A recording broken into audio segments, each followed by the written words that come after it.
Welcome to the College Football Monday National Championship Special. I'm your host, Pete B. I'm here with my typical co-host, Sam Jesse. Sam, how you doing, man? It's the last day of college football for 2024 season. Dude, I'm doing great. I'm pumped for this game. I'm so pumped. The uniforms look great. The field looks great. I'm pumped up for it. We got Jerome Bettis and Archie Griffin at the coin toss. Can't ask for more than that.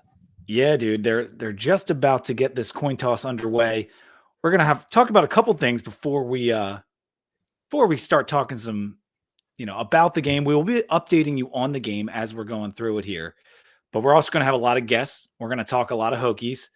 It's gonna be a blast, dude. Like, we've got so many cool people that are gonna slide through. Why don't you kick us off with the cheers, though, and then we'll add our first guest to the screen. I said it a few weeks ago.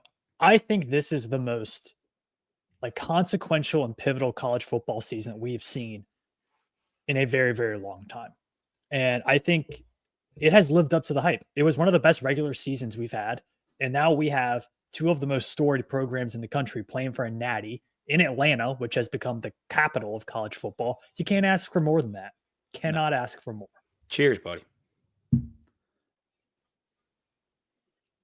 It has been a really fun season. I have always pushed back on the idea that an expanded playoff is going to ruin the regular season. If nothing else, it gave us more intrigue, in my opinion, through the last few weeks. So much to talk about. Now, whether it's 4 or 12, you're always going to have those conversations of like, this team should get in or this team should get in.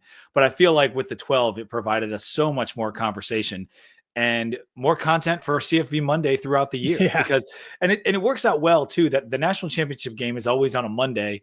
And what better way to finish our season of CFB Monday than tonight? Yeah, and it was awesome last year. It's going to be awesome this year. Yeah. Let's keep it rolling, dude. Yeah, let me get the first guest on here, and he's going to kind of help us co-host the first half. Dan from Tales of the Terror Dome. Dan, how you doing, buddy? Man, I couldn't be better. How y'all living? We're doing great. We appreciate you kind of filling in because Pat and Billy are somewhere lost in the Rocky Mountains skiing, and we needed some help. We needed some takes, maybe some questions for some of these guests we got coming up. But we're happy to have you here, man. You've helped us out a couple different times this year, and it's nice. It's nice to have you back. And you've helped me out. So yeah, me and Sam have both recorded a lot of podcasts, and then he did like a radio hit. I've done some spots on your show. A lot of us talking this year. Mm-hmm. Maybe people are tired of it, but we're about to get into the break here after this game tonight. But they're waving the towels in the stands. I was in the Raleigh airport earlier today. Was down there this weekend visiting some friends, taking in my niece's volleyball tournament. And as I was in the airport, there were so many people in Notre Dame gear, in Ohio State gear, about to fly out to this game. I was jealous. Yeah. I hope it is currently like 19 degrees at my house, not in my house, but at my house. So I'm still wearing a jacket inside, but I'm hoping this game brings us some heat. You know what I'm saying? Hey, I'm ditching the sweatshirt. I don't know if you can tell who I'm rooting for tonight, but I got the Ireland soccer jersey on. I got some Shamrock socks on. That's football, Sam. Yeah. Well, I don't have a very good Irish accent, but Irish got the ball here after a touchback, and we'll see what they do. Yeah, they really started promptly, by the way. They really did. I didn't think this was going to kick off before 8 p.m., but here we are. So before we bring in our first guest, which is going to be Jonathan French from the Key Play, today is MLK Day. So hopefully you guys and everyone out there spent just a little time reflecting on Dr. King's impact and legacy. I wanted to hit that right off the bat. Make sure to hop into chat. Make sure to like the video for us throughout. Give us a like and subscribe to the Sons of Saturday channel. Dude, we got even more portal commitments, Sam. We can't do like a podcast every day, but it seems like in between our podcasts, we get 2 more. And we ended up adding a huge commitment in Ben Bell from Texas State. Huge. And he's a guy who had a really good 2022, I think it was. 2023, excuse me, getting my years mixed up. And then last year played the first few games, played really well, got injured, didn't play the rest of the year. So he's a guy who maybe isn't the biggest name, but if we did this 365 days ago, he would have been a huge portal addition.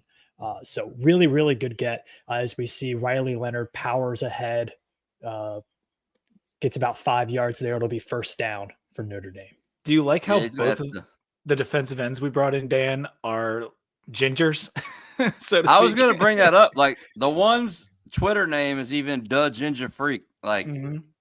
if you have two redheaded defensive ends, like there has to be there has to be a nickname. There needs to be some marketability there. And like I don't know what you're gonna go with. Somebody on the board said Red Dead Redemption. Oh, Mm. that's perfect. Andy Bitter had I was one. gonna I can't go remember what it gingerbread was. man, but that's a little weird. Gingerbread man. Yeah, if bread like money. Yeah, sure. But Red Dead Redemption is hilarious. Yeah, I'm thinking like edge heat or something about like, fire emoji off the edge. I don't know. We need something incorporating with that, but We got a while to workshop it. We got a while. yeah, we got a long time to think of it. But yeah, Notre Yeah. Dame still got the ball here. 2nd and 10, I'm seeing. Yeah. 13 minutes to go in the first quarter. But yeah, so we had Ben Bell, and he only played in 4 games this year, I think you said, Sam, but he had 3.5 sacks in those 4 games. Like and last year was about a sack a game. He's a game wrecker. Like he's not a prototypical off the edge defensive end pass rusher. He's more of a like linebacker mentality in a defensive end's body. And so that's good. That's good. I really think he's the type of player that Brent Pry is going to like because he likes a little bit more of like hybrid play with his defensive ends. And we can talk about this with some of our later guests, but I think he's a really, really good get that not a lot of people had their eye on for Virginia Tech. Felt like that kind of popped out of nowhere too. It really did. I never heard a thing about it, like whether it's rumors or people I talked to or whatever. Like I didn't know it was coming, and we needed guys across the line. We said that when we got Nash and Jonkum. Did you guys see that Jonkum was 11th in tackles per game this year in CFB? 11th in the country in tackles per game. He's a ball hawk. Like I didn't know it was like that, but like he wasn't at the top of the list because he only played 10 games. But then once I did the per game, I was like, dang, that guy's up there. And Bell was an intentional 4-game red shirt, right? Was that how that went? Yeah, he wasn't I think hurt. So. He redshirted so he could transfer. Mm-hmm. Yep. And he's an old guy. I believe he was. Excuse me, but I believe he was at Louisiana Tech before Texas State. Yeah, I believe so. Too. Oh, that's right. Yep.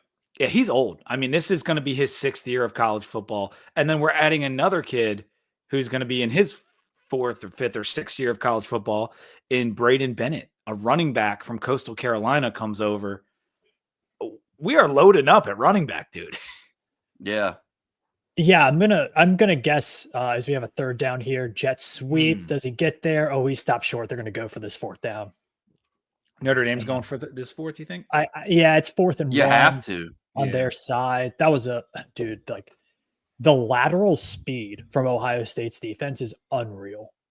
It is, and the firepower they have on offense. Notre Dame's got to take their chances when they got them. I didn't even have a chance. I'm sorry. Go ahead, Sam. No, these are the plays that we knew they were going to be aggressive and go for it on 4th down. These are the plays that you have to, like, if they're going to win this game, they need to make these 4th and 1s, right? I don't think there's a world where they can first down. It. Riley Leonard is in no way. Yep. Riley Leonard is in no way Josh Allen, but he does use his legs like Josh Allen, especially in the playoffs. He's a bulldozer, man. Look at this. I'll tell you, Josh Allen was not much better of a passer in college than Riley Leonard is. I mean, Josh Allen was not a world very mid as a passer. I mean, he was under just 60% completion, I think. Yeah, he was just a gamer in college. Yeah. Right? Thank you, Boundary Corner, for your comment here. 2 great-looking gents on National Championship evening. Also, Pete B. Oh, man. Another first down for Notre Dame. They are moving the ball right now. Did get unbiased Big J journalism. Right tackle got away with a hold there, but really good play by Riley Leonard. Yeah, maybe. Yep, probably so. Okay.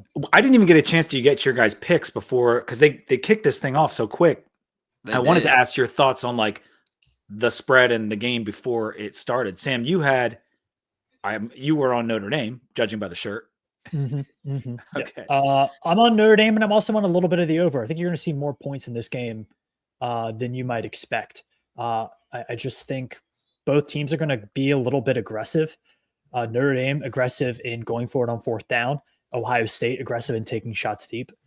And I think you could see some shenanigans at some point in this game. Yeah. Dan, Yeah, what I about took you? the What were over. you thinking before? Over? I took the over 45.5. Notre Dame can score. Obviously Ohio State can score. But I think, man, I kind of want to see, and I never thought I'd say this, I kind of want to see Notre Dame win it. Like, I used to not like them at all, but I really like Marcus Freeman. And there's just like Ryan Day is a great coach, but there's just something about that Ohio State that I just don't like. Like every year I root for Michigan to beat them. Like I don't know. I've just never rooted for Ohio State to win a football game. It's crazy that life. Notre Dame's in this game and they're the more likable team. Well, also, I was talking about this last night, and I'll get your guys' opinion. This is like for the two brands that are in this game, Notre Dame and Ohio State, massive brands since like the 40s. Like, there's not really been much hype around this game. Like, nobody's really. You think because they went so far into the NFL playoffs, like people aren't really talking about the national championship? Like, it just feels like it's lackluster. Ooh. I think there's on the hype. Leonard got flattened there, man. Yeah, there is I think first off, you've had multiple playoff games. Like, dude, we used to go like 5-6 weeks in between the title game, like the conference title game and the national title game. So having those games in between, I also think the gravity of the NFL games divisional weekend yesterday and day before was huge. There's also a little somewhat important thing happening today around your neck of the woods, Dan. So a lot going on in the news cycle. But Notre Dame here, let's see if they can finish this drive against Ohio State, one of the best maybe the best red zone defense in the country. Still, I'm actually going to take this opportunity too, Sam, to bring in another guest. Bring him in. We are welcoming in Jonathan French from the Key Play. He's their lead analyst. That's what I'll say. Lead analyst, been a contributor for a long time over the Key Play. Hey, you were just here about a month ago, French, but since you were here, we hired an O-line coach, something you might be interested in, and added about 24 transfers, it seems like. And it feels like it, and half of them are safeties and running backs. So I know, man. And Notre Dame is inside the 10 now. So we're going to hopefully have a score here soon. Because I did take Notre Dame plus 8.5 on our show last week when we previewed it. But French, while we're chatting here, Matt Moore, your thoughts as he comes over from West Virginia, brings a couple of guys with him, already earning that paycheck, in my opinion. What do you think about the O-line and how it'll look with him at the helm? Well, it's interesting. I've been able to watch tape on the guys who, there's some degree of tape available. And I've watched a lot of West Virginia football. So they were mostly a zone run team, but definitely way more focus on running between the tackles. So a lot of inside zone, a lot of one cut, go off the backside guards, block, whether it's on a 1 or a 3 technique, and making your single cut and get up the field, which would explain, Terrion Stewart from Bowling Green is exactly that type of runner. So it shows a commitment to a little bit more focus inside. In terms of personnel, Thomas Remick, experienced guy, he was good enough in the Big 12 to get, I believe, second team. Pardon me. We got a 4th and 1 for Notre Dame here at the 4. Riley Leonard again, first down. Oh, and more. He did. They're running a single wing. Yeah, they are. I'll tell you, like, that's why teams. Dude, he's not going to survive this game. And maybe we'll ask Frank. Like, so many fans get upset about, man, why are they in shotgun? It's 1 yard to go. But then that play is kind of the example of it, because you allow your ball carrier to see, okay, where do I have that one little gap that I can fit in? Your thoughts, kind of from more of an offensive line perspective, does that allow the offensive line to play with a little bit more freedom and just try to bull rush somebody and say, I know if I win my battle, he's going to run right behind me? I have mixed feelings. Touchdown Irish. Touchdown Notre Dame. Notre Dame. I have mixed feelings. Coming from an I formation football, quarterbacks under center, to me, if you can get a little bit of push, if you trust your center, you run the sneak. The reason for going shotgun so much now, and it's twofold, depends on personnel at quarterback. But number one, quarterback's just not accustomed to taking snap from under center. A lot of bad things can happen. That's not as easy. And if you're an offensive lineman who snapping shotgun all game and you have quarterback get up underneath the center, it does change things, and you still have to make that first block on the interior.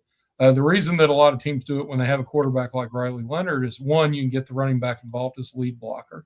Your quarterback's a little bigger than, running backs aren't the 230, 240 Eddie George types that we used to see back in the day. So you give it the defense a little bit of time, gives the quarterback a little bit of variability, but it can go badly wrong. Ultimately, if the guy gets in the end zone, it was a great call. It's very, very easy to second guess it, but I think playing the percentages, if your quarterback is comfortable going under center, I do the tush push and I mean, would you like to see more of this type of stuff out of drones next year? Well, they would have done it this year if he wasn't hurt. Probably. I kept saying, why are they not using him in the run game? I bet he's hurt, and it ultimately ended up being true. I still don't think that. I do think they wanted to get him more comfortable as a passer. They were going to give him more opportunities as a passer, but he could do this in his sleep. I mean, if we had an O-line that could block for it, this would be amazing for his skill set. But going back to the O-line coach, we bring in Rimac, Altuner, and then Lucas Austin as well. Do you expect those two guys that are a little bit more seasoned in Altuner and Rimac to be day one starters, like week one starters? Well, Rimac 100%. He didn't come here. Altuner, I expect it, mainly because he has the athletic upside. He's, I think, around 290 pounds, 6'3", but he's very, very mobile. If you watch his high school film and how he moves better than Rimac as a high school senior. Nasty at the end. He's a finisher on blocks. He doesn't stop his feet at contact. The question for him, if you're playing center, is do you have the intellectual part of the game down? Can you make the calls at the line of scrimmage? Are you setting the protections appropriately? Are you communicating well with your teammates? The fact that he's had a year with Coach Moore, and I don't anticipate that a lot of the blocking calls are going to change. I think that works to his advantage. But in terms of upside, he's the guy you look at if you're saying who has the potential of being an all-ACC guy. That's the guy that you look at. Nice. Austin, he was kind of middling for me. He just, his high school film was available. He's a big guy. Does he have the athleticism or finish? He tends to stop his feet a little bit at contact. But we'll see.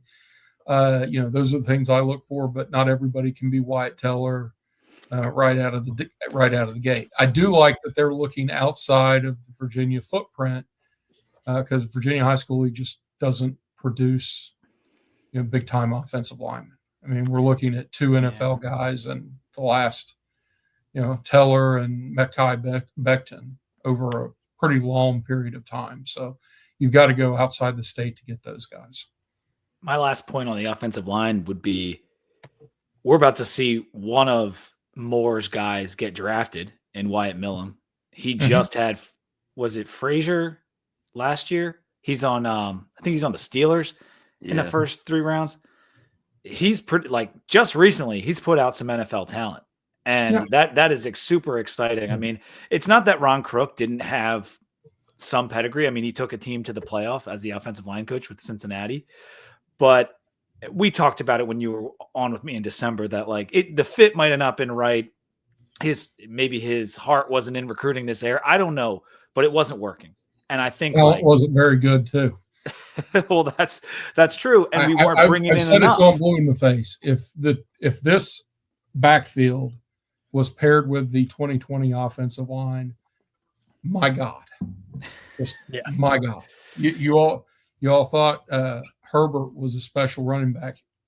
Michelle Tootin behind that 2020 offensive line would have done some serious damage. Yeah. So there were holes I could have gotten 6 or 7 yards off of and in a wheelchair maybe, and on that 2020 offensive line. Unfortunately, there's no quarterback to help. So Was that really an 18-play drive? Yeah. Oh my Let gosh. me. They had the I ball. they're doing the old 1990 Super Bowl New York 18 Giants. scrimmage plays. Oh my goodness.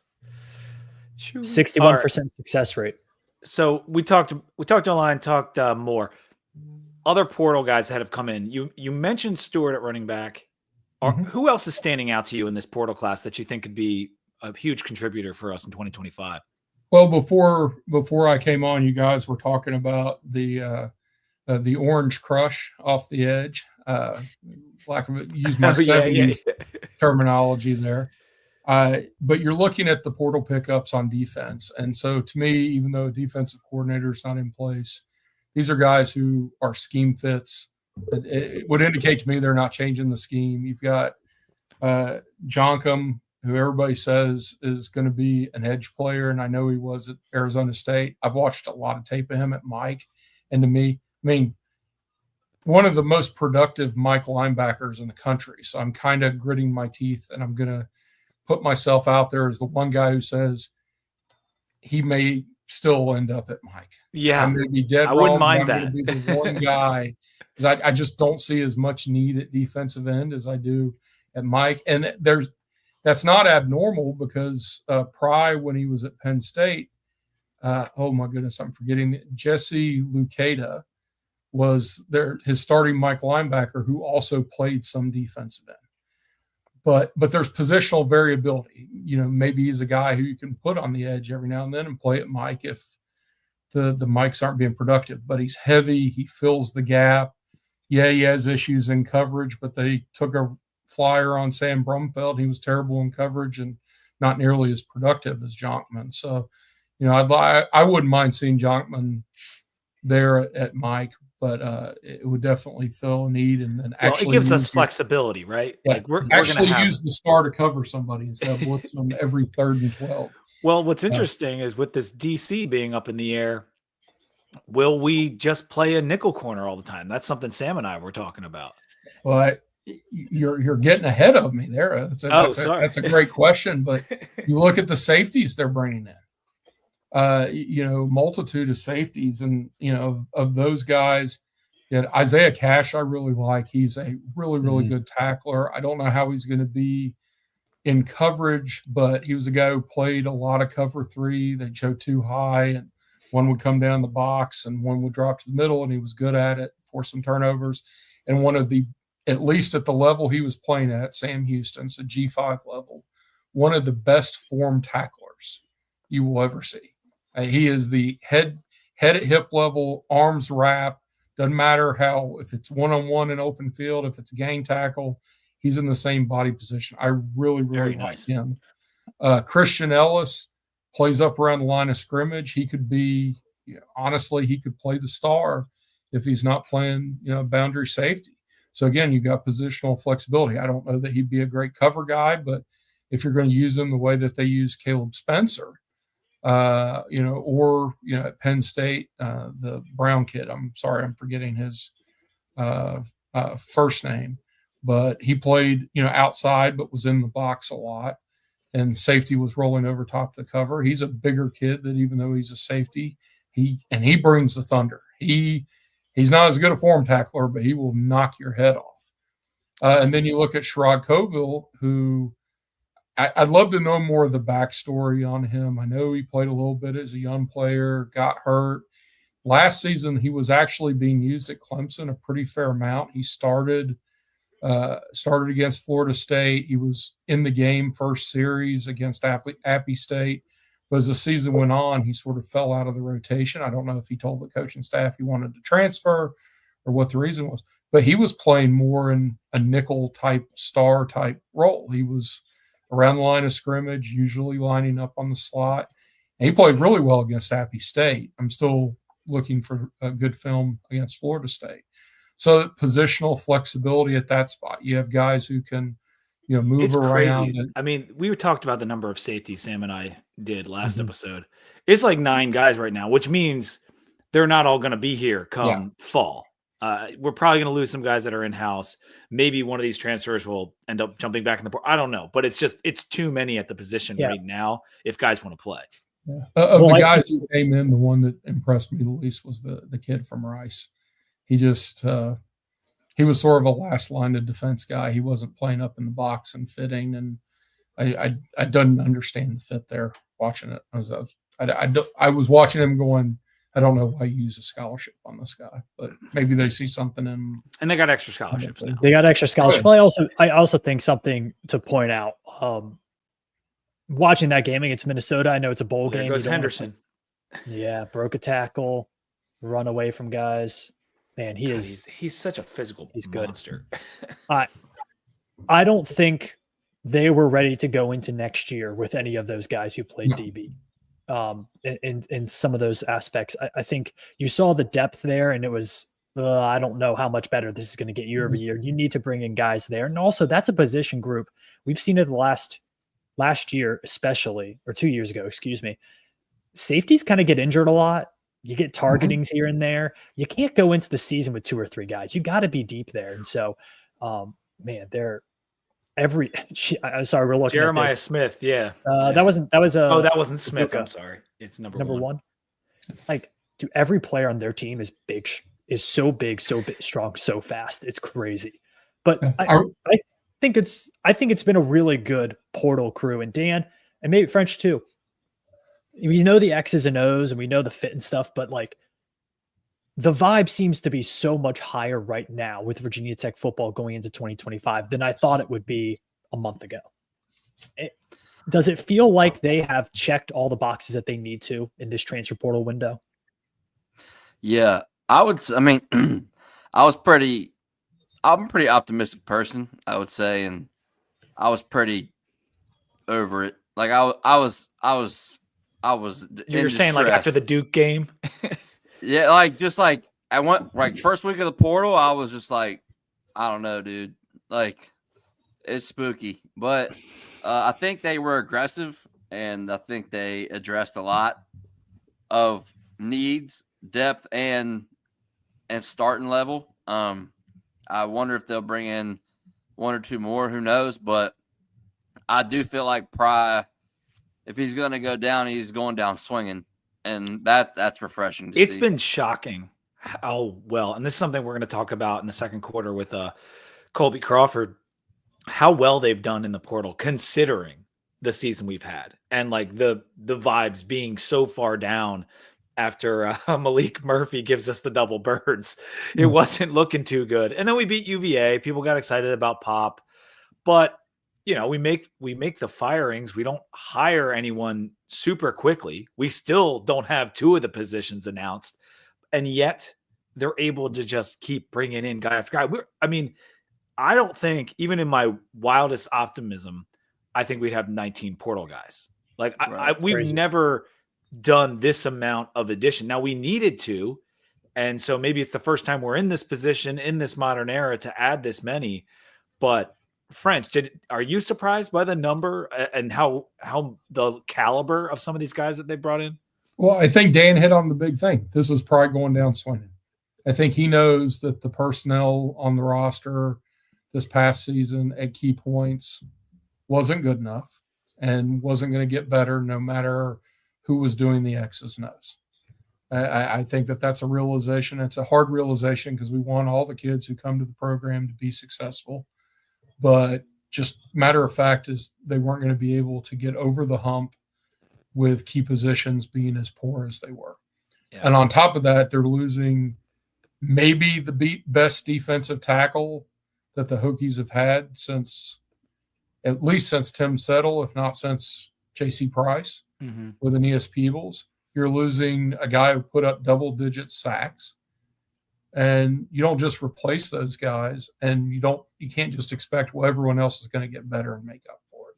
Right. So, I'm not surprised that they were aggressive. What I am pleased with, especially defensively, is they're finding scheme fit guys, and they're finding guys who are scheme fits, but also had a little more variability. Because one of the things the defense was, on top of not having great talent at some spots, was predictable. And I think that a lot of the 3rd and long conversions were the offenses sort of knew how to game plan to hit holes on the field and know where to attack. Primarily middle of the field and the donut hole underneath the deep center field safety. I mean, we saw that time, and linebackers weren't going to get there. Pass rush doesn't get there quick enough, and there's the hole. But, yeah, a guy like you guys were talking about, Ben Bell, bat out of hell. And Sam mentioned 2023, most quarterback pressures in college football by someone not named Abdul Carter. Whoa.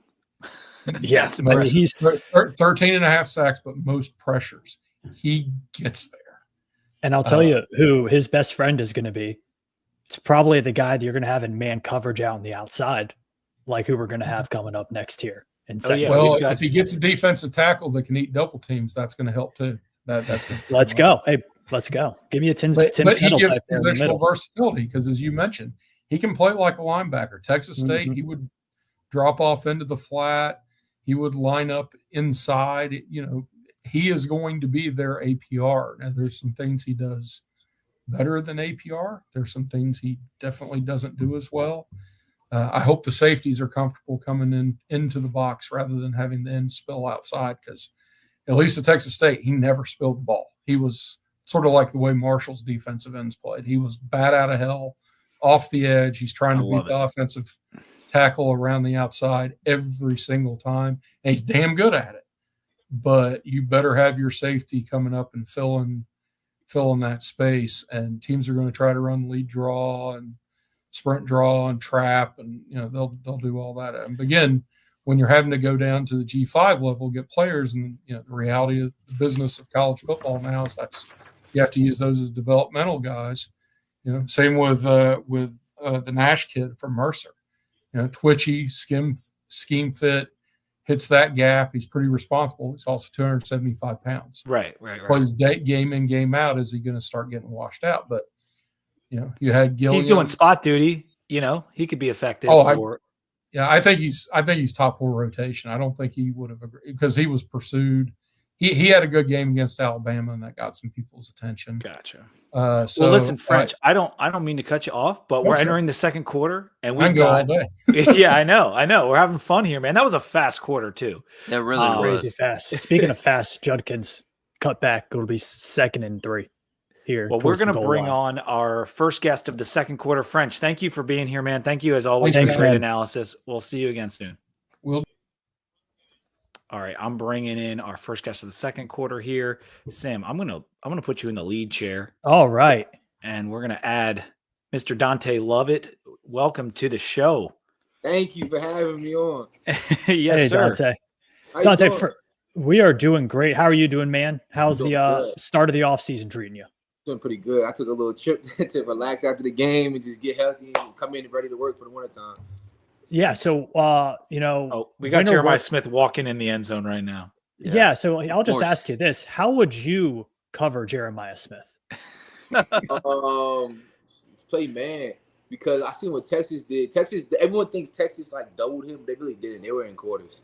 But I feel like you can just play man coverage, and if you have to throw a safety over the top, just play as aggressive as possible. And if they throw it up, go pick the safety, go pick it off. Anything. But I feel we can play 1-on-1 on that. That'd be fun. Well, that's certainly the Virginia Tech way, going all the way back, not just since Brent Pry has been here, but since Bud Foster was the defensive coordinator. It's been manning up on the outsides. Yeah. And Tech has done it with a lot of absolutely shut down corners. Brandon Flowers, Macho Harris, Jimmy Williams, guys who else am I missing? I mean, shoot, Dorian Strong and Mansour Delane, pretty darn good cornerbacks. Caleb Farley, we got tons of them. I mean, when you're playing at a place that has such a history of corners, especially corners that play the position a certain way, what does that do for you in your development, your motivation as a player? I just want to go down as one of the best to play here. That's really what, for me, it's just something to look up to. Like, it's just like for like a young kid to see somebody like doing well. For me, it's just like, I want to be up there with them. I want my name to be up there with them. So that's my goal. You mind if we ask you about your family a little bit? Yeah. Okay.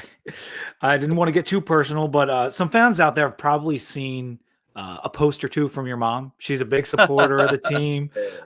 She's awesome. And we love moms like that. She's always positive. But people might not know that your dad is a pretty darn good basketball coach up in New Jersey.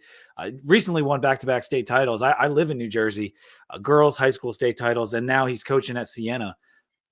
A lot of the guys on the team are like a son of a coach in some way. Has your dad instilled some lessons in you being a coach over the years that have helped you along your athletic path? Yeah.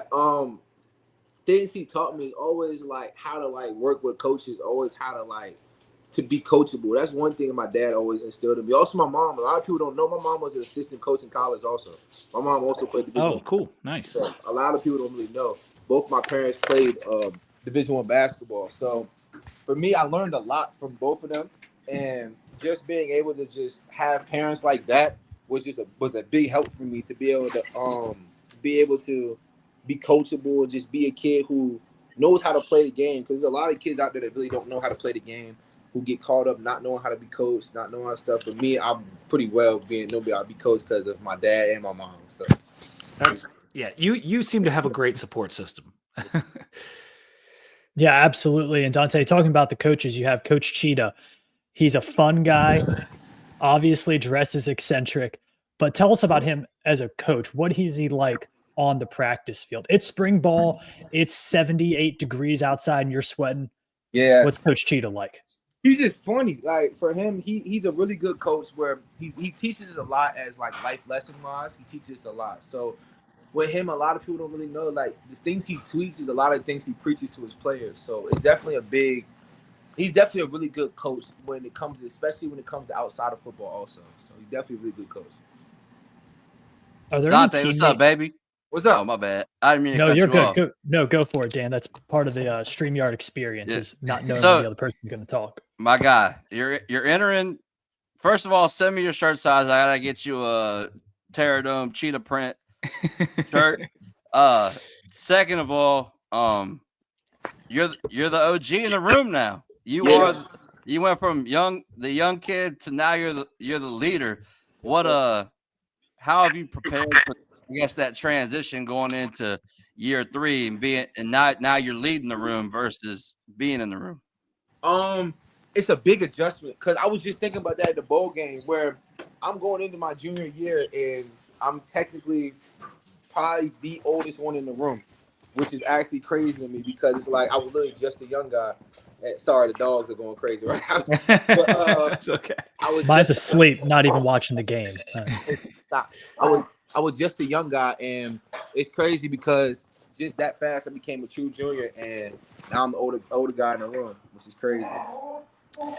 You also made some comments after the bowl game about maybe the team feeling themselves a little bit in the offseason, coming in. I don't want to say cocky. I don't want to put words in your mouth either, but it was something to the degree of like, now we're going to be the underdog this year, and that might be better for us. Yes, sir. Yeah, it definitely is because it's because last year like we saw all the expectations and stuff like that, and I don't want to say it got to people's head, but it makes you go into the season with like a higher expectation, and once things start going bad, it's like, how do you respond to it? And I feel like we could have done a better job of responding to things, but just going in with that high expectation, it's like, if for example we lost the first game, from there it's like people might have like their expectations might be going down. It's like there's a lot of things where if you're going in on like with no huge expectations, you can just shock the world, and I feel like that's the best like place we could be in, where we could just shock everybody and come out with a good season. Yeah, there's going to be a lot of work this offseason, right? Like that's kind of what you were hinting at in those comments. And do you think as a leader now, how do you prevent that from happening again? How do you prevent guys from getting a little maybe complacent once they have some success? It starts in like the locker room. It starts like with like just being positive. Like you can't have all the negative stuff. It was a lot of like negative things that like was just like we were letting get to like, or little problems that got too big. It's just little things where I feel like as like leaders, we need to go to like make sure to go to Coach Pryor. If something's wrong, go talk to him. Make sure we just have an open communication with everybody, so everyone feels heard, everyone doesn't have no problems, and just make it more of a team. So that's really about it. I got you. So, elephant in the room, right? you don't have a DC yet for this year. All right. So we're waiting. We're patient. We understand the business part of it. Contracts have to be written and signed and all that. But first off, is it a little weird not having one yet as you go into winter workouts? But then two, is it also kind of exciting that it might be somebody who's still coaching football? And if they're still coaching football right now, they're probably a pretty damn good defensive coach. Yeah, it's interesting because we don't know. That's what it is. Like we always been wondering. I ain't gonna lie. I don't even be trying to do no speculation because I don't know who it's gonna be. So it's like we'll speculate for you. Don't worry about Yeah, it. hopefully soon we'll get one. But I heard it's gonna be pretty soon. I don't know much, but I heard it should be pretty soon. But hopefully we get one quick. So we get to learn. We get to like figure out who it is. I get to sit down and talk to them. That's what I really want to do. I really want to sit down and talk to the coordinator and see everything and meet them. Because my thing is when I got recruited, I went to like a few different schools, but a lot of these D coordinators you come from smaller schools coming up. I don't know half these people, so I really want to meet everyone I can. So that's it. And I'm assuming that you're going to be cool with whatever the coach wants to do. But do you have a particular style that you like to play, like that you'd rather just be in man all the time, or like does it matter to you? Nah, wherever just they best use me, like wherever a coach sees me being used at, it's just, I'm cool with it. Nice. Dan. Sorry, Riley Leonard just missed the throw. Yeah, man. Yeah. I forgot what I was gonna say. Sorry. Well, I'll ask you this, Dante.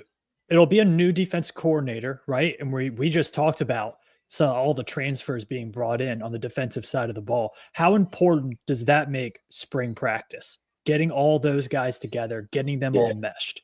That's the big thing. We got a lot of people. Like we seen today, we have like 31 new people, including like transfers and like in early enroll. It's a lot of new people. It's a brand new team. It seems like we were sitting in a meeting today, like looking around, like the base kids, like from my class, a lot of them are gone. Like a lot of them kids that were here when I got here aren't here. So it's really gonna be interesting to just figure out who's who, like, and just trying to figure out like people's personalities, people's play style. It's gonna be real interesting. So I feel like the spring gonna be a big thing because that's gonna be where we all mesh at and everything because we get to finally play with each other.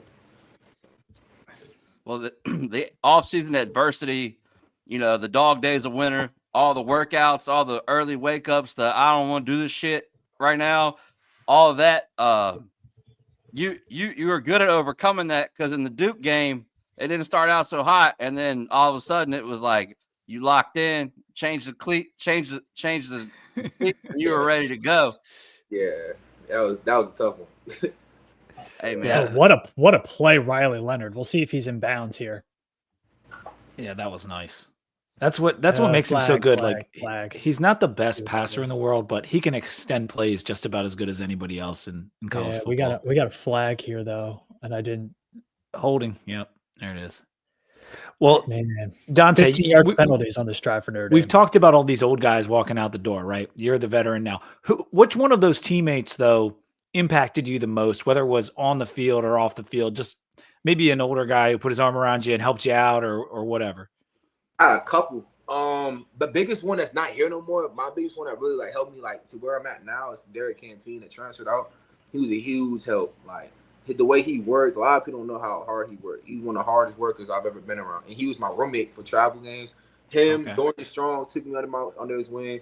People like APR who like had a lot of success, like who I would talk to all the time, like, hey, like how he's been at Florida, he's been at the top school, he got to see like where he worked, like the top schools playing SEC. So I talked to a lot of people, like a lot of them old guys are real nice to the point where any like the young guys can go to them. And I earned a lot of respect from a lot of the older guys, just being able to just go out there and make plays where like a lot of them boys were like, when I make plays, they'd be the first ones over to me. So a lot of them, like a lot of the old guys, like Aeneas Peoples, like there's a lot of people who really just like were there to help me like know the ropes through football and just teach me things. I would just go to them sometimes just to talk to them and just see just pick their brains. So we had a lot of old guys who were willing to help. So it's a bunch of them. So it's not just one. It's a lot of them. That's really cool to hear because it sounds like one of the things that's very good about Coach Pry is he has a good culture, and it sounds like he promotes a locker room that will foster that type of leadership and getting guys like, hey, you're competing, but at the same time you can help out these younger guys, and that's really nice to hear. Yep. Well, do we have anything left for Dante, or should we cut him loose? Like, I'm just trying to think here. Well, I guess my next question for you, Dante, would be: you're going into winter workouts here. As we leave you, winter workouts are starting up. What do you need to work on from now until spring ball to get ready to play? What's your one thing? I got a couple. For me, my man technique at the line of scrimmage, definitely. I want to be able to get like way more fluid at the line of scrimmage, be able to like kick step better, and just be able to stay in front of wide receivers and not have to like open up and run. My explosive like next between changing direction and getting the top speed. I need to work on getting the top speed faster. Got more of a long runner than like a quick guy, so I need to work on that to be able to like make up on things. Like somebody get underneath me, be able to like catch underneath and be able to like pick the ball off just because I undercut them. So and then also I need to learn more football. That's the one thing I really need to do. Like learn like breaking down the game or like knowing things before things happen. Like knowing route combinations, learning more offense, because I didn't play both sides in high school really that much. So I really want to learn like route combinations, what you can get out of each route setup and all that. So that's really what I really want to learn. I have like 3 big things I really want to work on all season. So your expectation going into next year is your CB1, right? Like you and the nice thing is that you said a lot of things you got to work on. I mean, you're a humble guy. You're aware of like you can always improve, but when it starts up next year, you want to be that Dorian Strong shutdown guy on the outside. Yeah, Nice. Yeah, definitely. That Dante Lovett. They're using this man for offer tweets now. Yeah, He got his picture up there. Virginia Tech offered Dante Lovett, and he's wearing the number 1, which has a legacy at Tech. It does. Itself. There's that macho like we talked about. Antone Exum. Why did does Dante know why Allie Jennings went with number 1 for the bowl game? Yeah. He did it for his cousin that played at ODU that got hurt. He won number 1. And he said he did it for Kyron also because he didn't get to finish the rest of the season. So that's why he told me he wore it. Cool. I was confused. That's dope. Because they told me when we go punt, like the punt save situation, I'm out the field. I'm like, for what? It's Ali wearing 1. I said, oh, okay. So I was confused at first too, and I had to ask him. So yeah, that's what he told me. Made sure he got a pick in this bowl game too, because he had one versus Tulane, but they didn't give it to him. But this time he got it. Yeah, he got his first interception. Yeah, congratulations on that, man. Thank you. Many more to come. Many more. Yeah, maybe one. Hey, maybe one in the building that we're watching right now. That's a goal. Like yeah, that's man. How cool is that? Getting to play Mercedes-Benz to open the year, like that place looks sick. Yeah, I've never been there either. I got to play in a lot of NFL stadiums I've never even been to before. I've never even been to the Commander Stadium. I live around the corner from it. For real? Never been there. Yeah. Dante Lovett versus Nick Harbor. That's must-watch television. It's funny. That's one of my friends. So like, really, definitely will be a fun one. So he was at my graduation. He was at my my going away party. So that's something I'm pretty cool with. So it's gonna be a good one. For sure, I ran track against him. I've known him for years, so it's gonna be fun. What was your event in track? 1, 2, but we ran. I really wasn't more of a relay guy. Like I really rather run the relays because like the 100, it is weird. I'd rather be on the relays because that's when we really got like to really like have fun because the 100 was cool, but like certain like the requirements to get into like all the big events for the 100, you have to be running like 10-2. I was not running 10-2, but like the relays, I was All-American with the my relay team like 3 or 4 times, like between 4x2, 4x1. So yeah, I actually 3 times because the 4th time I caught Kobe before I was supposed to go there. So you did say you're a straight line guy. Yeah. there you go. I was the second 4x1. During the bowl game, we played a lot of young dudes in the secondary. What was your assessment of all the young kids getting in there, especially your former teammate from DeMatha who took the train 5 hours a day just to better his situation. Like I thought Laws played extremely well in that bowl game, and I thought the corners across the field from you held up. Yeah, he actually held up their end of the bargain too. He actually with me right now. T. Will with me right now. He just came to watch the national championship game. Nice. But Emmett, a lot of people see his size and everyone kind of gets scared, but I don't know why. He's a dog. Like the things he do in the game, like that's normal. Like I done seen it for years. Like he'll take an O lineman and throw him out the way and just it is what it is. He just do it. He'll keep doing it. like for me, I wasn't surprised at all. Like when he got in there, I knew he was gonna do that. Like that's what he does every time. So it really wasn't nothing crazy to me. But like corners, I was proud of everybody. Like T. Will, I seen him like after the game. I seen like the stats after the game. I didn't know he had 6 tackles. So after the game, I was like, dang, we both had 6. I was like, we was out there tackling. So he was out there strapping though. We did a good job out there. He had some good returns for us too. Oh, was that amazing. the UVA game? Is that what it was? Well, the opening kick return versus Minnesota was amazing. Yeah, wait till next year. I think we can all say that we're very excited to see this group in another 9 months of development and scheme install and everything. I think it's going to be special. Yeah, it's crazy that we're going to lose Dorian and all the rest of the guys in the back. And like I'm not worried about DB. Like I feel like DB is going to be one of our strongest positions next year. And I'm not just trying to blow smoke at Dante. I feel confident. And I put out a tweet a couple weeks ago about it, but we're set up pretty good in D block, and we keep bringing in more safety. So we'll see who rises to the top. Well, also, go ahead, Dante. My bad. I didn't mean to cut you up. We bought a lot of safeties. I seen it today. I was confused. I'm like, who played what position? I mean, it's a lot. So. Well, the 2023 class is really prized first. I mean, he 2022 technically because he was there like 10 days before the signing day, but like 2023 was really like his first class. And then we had that low. I don't remember who we lost to, but I remember being in PK's. Sad as hell. And Lauren Johnson sent me that help is on the way video, and it was all the 23 class. They put like whose idea was that, Dante? And that was just amazing. I have no clue. I have no clue who idea that one was. So yeah. Well, it was helpful. I think it uplifted the fan base a little bit. True to the video, like a lot of those dudes impact players this coming year and last year. So, yeah, for sure. Definitely.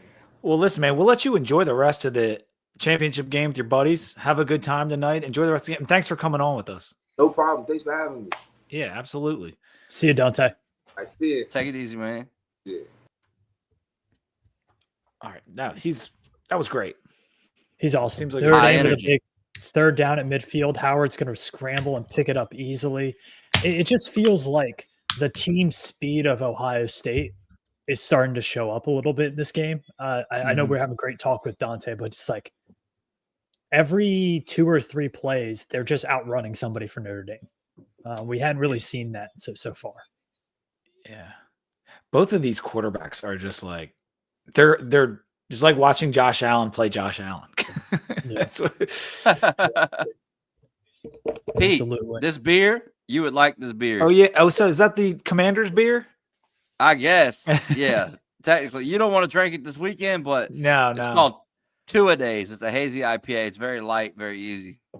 Nice, man. Yeah, that looks pretty good. I've seen that like on the shelf when I was down in DC at some point, but I cannot believe the Commanders are playing the Eagles in an NFC title game. Like that is, I don't know. Wild. They have a rookie quarterback and they made the NFC title game and they're playing amazing. I mean, they beat Detroit and yeah, it was a tough game, but like they were in control of that game the whole time. Emeka Ibuka just set the Ohio State career receptions record, 202. Had some great wide receivers in Ohio State history. So that's quite a record. Ohio State is going to take a timeout here, and that's probably a good time for us to, I guess we'll add on the man on the inside. Yeah, man. Let's do it. Bring him on. Colby, what is up, dude? How are you doing? Doing well. How are we doing, gentlemen? Good. We got Colby Crawford from 247 and VT Scoop joining the show. Good to have you back. I think we talked to you in spring practice last year. I think it was last spring, so about the same time. Well, getting close. Yeah, not trying to wish time away. Classes start tomorrow, but yeah, things have been crazy. But yeah, it's good. How are y'all doing? We're doing good, man. Enjoying the game. It's been fun so far.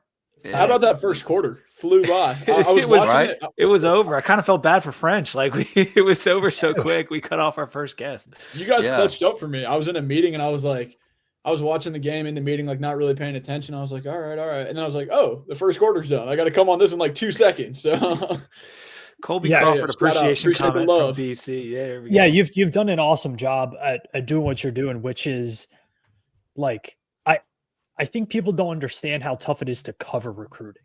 Like it is, everything happens so fast. And obviously over the past month, Tech has brought in, what's the final number right now? Like 19 I think it's transfers? 19. Yeah. 19 Yeah. transfers, 20 high school kids. So I mean, first off, how fun is it for you to track all that when there's that much movement? And two, did you expect this level of portal success from Virginia Tech? Because I don't think the three of us did. well, first off, it's a ton of fun. I love what I do, and I'm grateful I get to do what I do every day. You know, I really enjoy it, and I couldn't be happier doing what I'm doing. So first off, it's a ton of fun getting to know these players and do the things I get to do. So I'm really blessed, love that. And then no, I mean, same with you. You know, I think a lot of the discourse, especially around the defensive coordinator search, was regarding the transfer portal. And especially on the defensive side of the ball, when you lose a lot of the guys that are going to go to the draft or out of eligibility, or the players you lost to the transfer portal, it was paramount to really restock and reload on the defensive side of the football. And there was a lot of discourse out there that was going to be tough without a defensive coordinator. And I think the staff did an incredible job going through the portal, especially on the defensive side, and sort of refilling the ranks, especially at the safety position. Got a lot of really experienced guys back there, linebacker, a couple of edge rushers. So I think they did well. And I mean, all around, I think you got to be pretty happy with that portal class. Yeah, I would agree with that. I'm just not sure how we're talking about this a little bit with our first guest, how they're doing it without the DC. Like, are they, I know Virginia Tech's a great place, and I loved it without knowing what the defensive coordinator was doing when I committed, but I wasn't playing football. It's hard to imagine how we can get a Ben Bell to commit. Yeah. Is it just because like Pry is a defensive aficionado and he can kind of just sell it? Like, how do you think they're doing it? That helps a lot. Obviously, it's his scheme that they're still running. So that helps a lot when he's a defensive-minded guy, a couple of edge rushers. You know, people like to sell the Micah Parsons and things of that nature. But then you also have J.C. Price, who's coming off bringing in two transfer guys who became All-American, All-ACC players. So that really helps too when guys from the portal see, okay, get coached by this guy, become an All-American, really boost your draft stock. That helps. And then you're sort of just pitching the vision. Like a lot of recruiting is all about the vision and what's to come. And when it's still going to be probably Price scheme in that manner, the defensive coordinator is what it is. And things move so fast once you're in the portal. There's still so much confusion even on the player side on, okay, December 27th, is that when I have to sign? Is that when I can enter? So like these players are still confused. They're like, okay, let's get in the boat here or there. So, I mean, it all worked out, but yeah, it was definitely crazy. I did not expect that. Why don't you think we have a DC yet? Do you think he's coaching in this game, by the way? I mean, the longer it goes, honestly, I mean, there's only a couple. If you're on the VT Scoop message board, it's been going around. I mean, there are a very select few people who are having these conversations, and not much is getting swung around. There were re-interviews as early as last week. So, I mean, people are being re-interviewed, and the list was still broad. I mean, it's really a brain trust of Pry and Witt and a couple other side people, and it's not really getting out even to the other coaches. The other coaches really aren't even. So, well, we just finished talking to Dante Lovett, and he's like, "I have no idea." Like they're not telling. And if you tell a player, like it's going to get out, like you can't. Well, exactly. That's why there's crazy things that go around on the boards, but people are saying they made all the transfers sign NDAs and they know who it is, but they're making the player sign NDA so it doesn't get out. I'm like, that's just really not the case. And there's a difference when we talk. You can't even sign them to real contracts. That doesn't exactly even matter anymore. No way you get an NDA through. So, I mean, it's one thing. Like I remember before the Orange Effect game when that became official, we talked to Keontae Jenkins at a media availability, and he did his best job to be like, "Oh, I don't know what you're talking about." I'm sorry, Colby. Touchdown Ohio State. Yeah. I just saw it. So I might have been a couple seconds ahead of you. Yeah. Quinshon Judkins, 9-yard rush, and he made the most of those 9 yards. I'll tell you what. Stiff arm dude into the turf. Stiff armed him to the turf. Well, trucks the DB. Yeah. Oh my goodness! I just saw the replay. and the knee's up. That's a Wow. great play. That's a great play. Anyway, Colby, I interrupted you. no, sorry. Yeah, Colby, you were talking about the post orange effect. Oh well, that was just a anecdote where players can come out and say, and sometimes they're not telling the full truth, obviously for obvious reasons. But I remember it was Dante Jenkins was talking right before the orange effect game for Thursday night came out.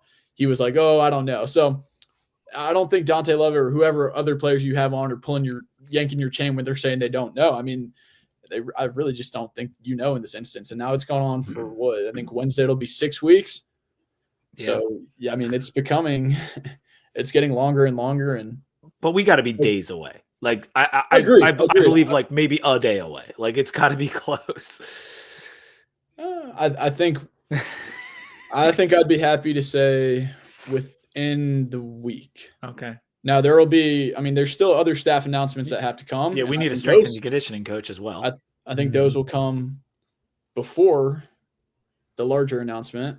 But you're sort of along for the ride. I think workouts start after the first week of class. So maybe after the Friday, they'll start hunger drills. But I mean, obviously, you want to get those people in position. So we'll see. But we're all sort of just along for the ride on the defensive coordinator search. It's been pretty crazy. There's been a couple comments about as long as it isn't Jeff Collins, and then yeah, I just saw that. Yeah. I tend to agree with that, but if he's going to be our DC, I don't want to be on record saying that. I don't think it will be, but I think the one thing with him is just the stain of the JMU game this year. I think that is what people are jumping all over right now. And I mean, if you look past that, I mean, that's a guy with P4, I mean, experience as a head coach, as a coordinator. And I just know recency bias. When his name comes up, it's the 70 points of JMU is followed pretty shortly by it. So, and JMU was a decent team, but they weren't some kind of juggernaut. So that's, and what about Sluka? Sluka's going to JMU, the Richmond quarterback. I'll be interested to, well, both of them. And I don't think either of them start. Who's the other cat they have? Are they keeping the one kid around? Oh, yeah. Yeah, he's still there. Colby, who is, from what you've seen, guys you've talked to, who's your favorite portal addition so far? And do you think there's a chance that there is a hidden gem maybe in this portal class? All right, I'll give you my hidden gem first. I really like Marcellus Hawkins. You're coming up a couple levels. 2 years eligibility at running back, though. I know taking quite a few running backs, but I'm really high on his upside. Really shifty guy. You cut on the tape. And like I said, we'll see this spring and we'll get a clearer idea. But I think like his physical features are really going to surprise some people on the frame he has and the type of runner he is. And there's still a long way to go before the spring game and things, but that's a guy I'm really high on. Now, that's probably my hidden gem favorite overall. Is it Mr. Ben Bell? I was looking at him. I'm really high on him. I think Isaiah Brown Murray is going to be great, probably in that nickel position. When you look, I think you guys just had Dante on. I was watching it in the car as I was racing back here. Like, you have Dante Lovett, Thomas Williams showed great things in the bowl game along with Josh Clark. But, Keontae Jenkins took a lot of pressure off, sort of. I mean, he was that guy at Star who could really play inside, but also guard that guy in the nickel and took a lot of pressure off. A Derek Canteen guy who left a couple years ago gave you that flexibility too. I think Isaiah Brown Murray could come in and do that. A guy who's proven himself, has a couple years of eligibility left. You talk about Ben Bell and also DeJoncum. I've messed up his name on the last podcast I did about him, but I want to say Jonkum, but I don't really know. Yeah. I mean, a couple guys who Jonkum's obviously coming up from Mike. A lot of people wanted to play Mike. I talked to a couple scouts, like NFL scouts, and they said this guy, if he wanted any chance of, not any chance, but just saying he helped his draft stock a lot moving up closer to the line. And I think they're really high on him there. And when you lose guys like Antoine Powell, Riley, and Cole Nelson, kind of had to restock that room. And I think they did that really well. That's not to take away from guys like Asian Stevens or Jason Abbey, who I think will give it a good shot along with Keyshawn Burgos, but definitely really big. We know watching this game here, let me flip back. Got to flip back, but both of these teams, Ohio State and Notre Dame, got here with really good play in the trenches. I know Ohio State lost Seth McLaughlin and certain guys, but they have depth and guys who are proven up front. So I think along the defensive line with those two guys is really important.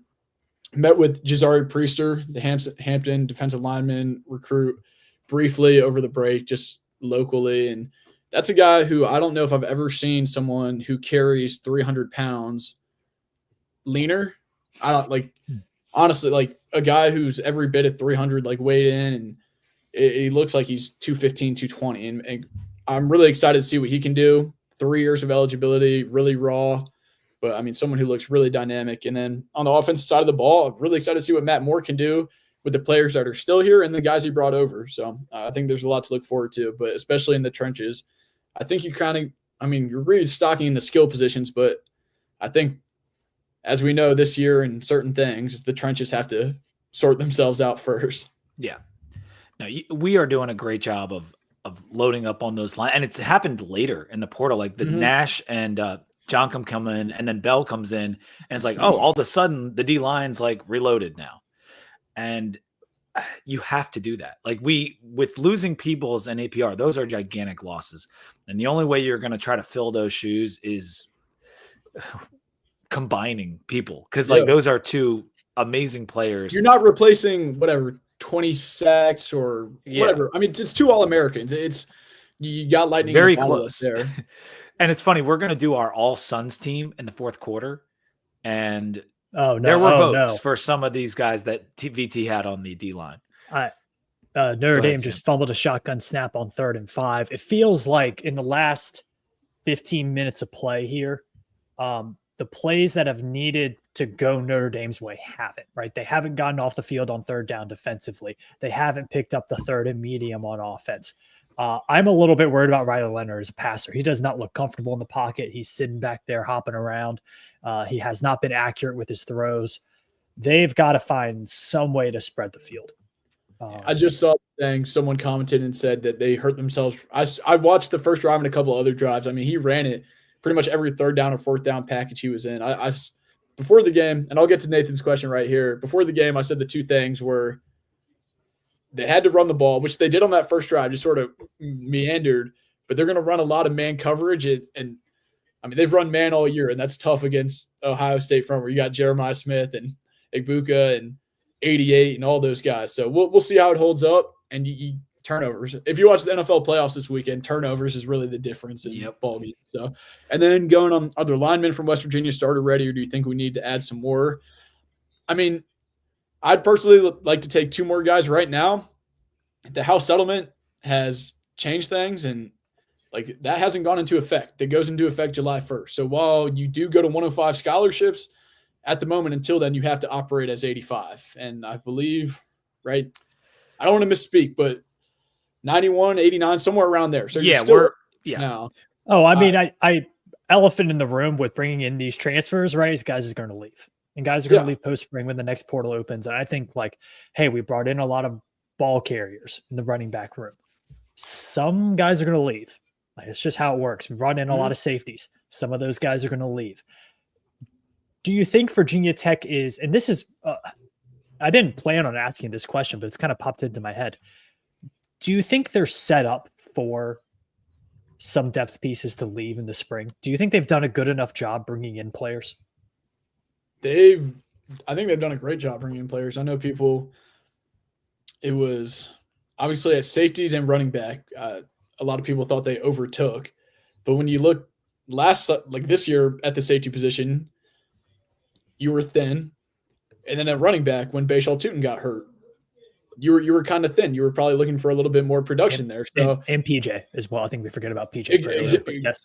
Yep. Yeah. I mean, when PJ goes down and you're looking at Jeremiah Coney and Tyler Mason, and then Malachi Thomas gets dinged up, like, I mean, very quickly you really like you're down the line there. So yeah, we made fun of Fuente for having 11, 12 running backs on the roster, but maybe he was ahead of his time. I'm kidding, but we could afford to have a few more, and especially more veterans, and that's what we're doing. And you got to play. I'm not going to say the Moneyball words. I mean, I just said them, but you have to play it smart, and you got to play it smart there. And I think that's what they did. So I think they did a good job building out. Oh, what do we got? They gave up a gave up a 3rd and long conversion wide open to Wide Tate, open. I believe, Yeah. on the outside. Yeah, Like, 11. yeah, So man, they're a couple just years not, back with the portal, got cooked. you would see guys jump in right after the spring semester started. Like it Mhm. would start, and then on Tuesday, 5 guys would jump in the portal. And we just had that kid that sued that's going to Miami saying, like, well, the Xavier portal Lucas, doesn't yeah. exist. Like, you can do whatever you want, whenever you want. Will we see some guys jump in the portal after the semester starts, Colby? Or will it take till after spring practice? I mean, that has changed a lot of things, and Yeah. I think the repercussions and waves coming off of that could be felt. And We just don't know yet. I don't even want to touch that can of worms, to be honest with you. It could get crazy, but honestly, I don't think so. The whole point of staying, if you did decide to stay, and the way the Duke's Mayo Bowl sort of was, it maybe changed some people's minds. The amount of opt-outs, the amount of transfers, the amount of people maybe kept some people here a little longer than they thought.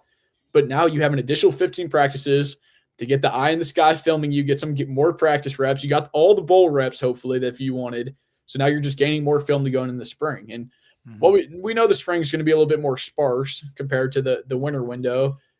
There's still teams that, after injuries in the spring, need to go find certain players and are willing to pay a premium or go out and get them by any means necessary at a premium. And we're not naive. We understand there's constant communication between other teams and players and people who have their thumb on other players and highlighted and starred, even though they're on other rosters. So that is going on, and it's part of it. But no, I don't think in a week after the first week of classes, you'll see people jump in. I think they'll go through the 15 practices, maybe even playing the spring game, get some reps there, depending on their situation or what's going on behind the scenes, and then move on from there. But the portal's changed so much. You saw the thing, I presume, of taking out the spring window and then implementing one 15-day or maybe a 10-day window. So we'll see. The coaches vote on. I know, talking with coaches, the spring window really, really is tough, because when you want to know your team, you just want to have your team. And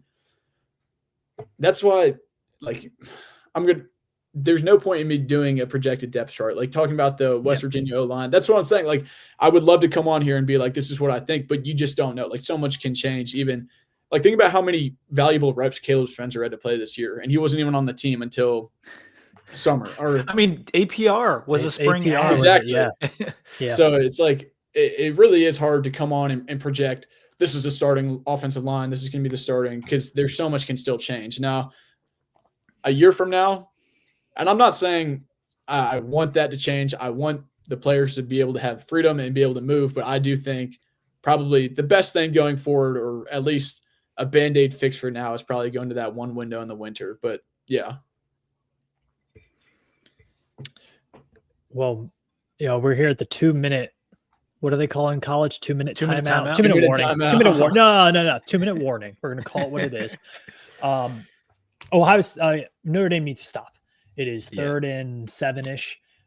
They need to stop here. They need to stop, get the ball back, see if they can drive into field goal range here, because the momentum is certainly colored scarlet and gray right now. For sure.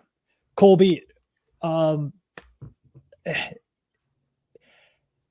are, like, we talked to Dan a little bit about this. I talked to French about it, but you have you talk to some of these players, right? You're on campus in Blacksburg, right?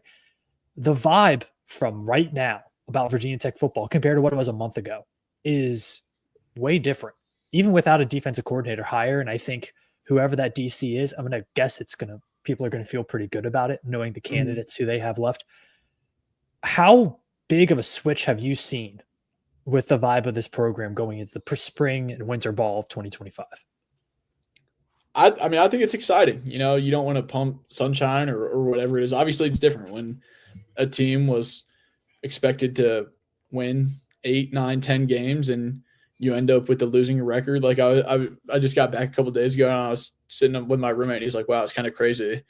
Ended up with a losing record there at the end. And it's the whole game counts towards the record. Yeah, exactly. That's what I'm saying. So it's just one of those deals where that's not what you expected. But then you look at it, we just talked about it, and it sort of smacks you in the face. 19 high school kids, 20 transfers. That's pretty much 40 brand new scholarship kids on this team. Like, you're going to be watching this team, and it's almost going to be like a brand new complete squad out there. So it's almost like what you don't know or what you haven't been a part of can't bite you or can't hurt you. Like the hangover, like obviously these recruits watched all the games and they know what happened. Like it's not like they're oblivious, but they weren't part of it. So they're ready to jump in and they're hungry. Like, and a big thing I think Pry's been saying is now he's got his guys in there. He's got, all these guys he's recruited are pretty much the guys playing now. Most of the Fuente recruits are phased out or whatever. So now that we're starting to see the rubber hit the road with the guys he's brought in. And I think the spring will tell us a lot. Yeah. So. When you were mentioning Priester, I'm curious how he's going to fit in and what his role will be. I assume a depth piece at first and then kind of develop as a project maybe. But you said about him carrying 300 pounds because he's just a gigantic human being and how well he carries it. You should look up Vincent Painter. I don't know if Sam or Dan remember Vincent Painter. I remember the name. That's my dog, dude. We talk all the time. Oh, really? Oh, he played in the NFL for a minute. Just a freak show of an athlete, like 6'5", 307, but looked like a tight end. Like because he was just like big and cut and just like all muscle. And I think he might have been a 4-star coming out, Dan. I think like he was a pretty high recruit when we got him. And maybe didn't reach the ceiling at Tech, but hey, he made it to the NFL anyway. Yeah. Denver Bronco. That's right. Yep, he was. That's right. That's right. Shout out. But yeah, well, Colby, I didn't ask you this before because first quarter flew by. Before the game, what were you thinking about this outcome? Who were you rooting for, or what was your pick? I really didn't have a rooting interest. My pick, it's hard to bet. Like Notre Dame came in pretty banged up. Like they're banged up. When you look at Notre Dame, just 11 on 11, it's hard to not like the matchups pretty much 1 through 11. Yeah. But at the same time, Notre Dame is a gritty squad who, I mean, both teams have to run the gauntlet, but you think about the Notre Dame team, I know Gunnar Stockton was playing, but beating Georgia there, and this is a gritty squad to bounce back. Oh. Yeah. They just showed – no, Will Howard doesn't have an incompletion yet. What? Oh, shit. I think he's 13 for 13 now. He just completed a 12-yard pass to who's number Smith? 4? Is that Smith? Yeah. And they're not all dump-offs either. I mean, some of these are – I don't know if has he had a bomb yet? Most of them are like out to the sticks. He's 13 of 13 for 138 yards. And a touchdown. How many timeouts? 2 timeouts? Wow. Yeah, Notre Dame just doesn't have the horses when it comes to the wide receiver room for Ohio State. I mean, you saw him with the Penn State game too, and I thought he almost picked that off. Oh, you might be way before me. Now I don't even know which end I'm on because I'm at I'm at 1-8. Dude, Ohio State winning the national championship just feels so. Oh, you are right before me. I'm gonna have to do the YouTube hack that everyone's been posting about and get live. I've got it up on like another tab. Like I was so focused here, and then every time Sam goes like, "Oh, my thing like reloads," but I don't know. That would have been a potentially game changing play for. Yeah. Oh yeah.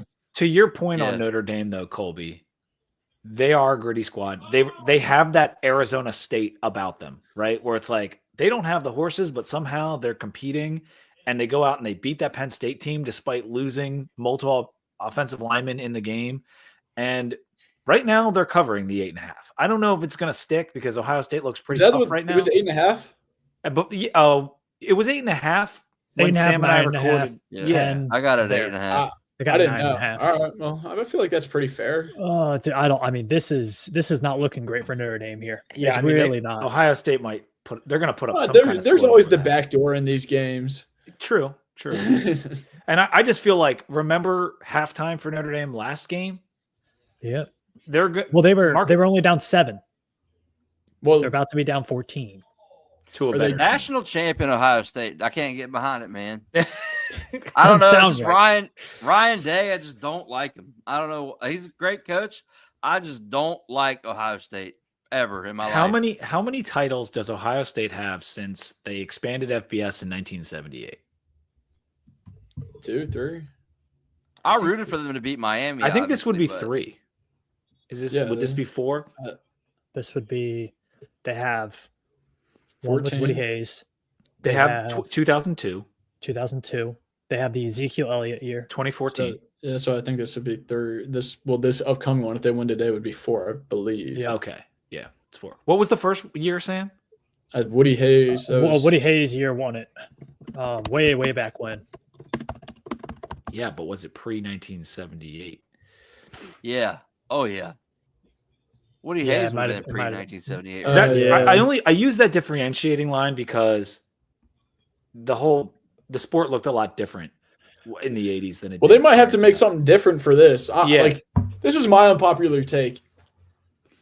And I feel bad saying because, like, it's just when you see number 7 and 8 playing for the national championship, it's just hard for me to get behind.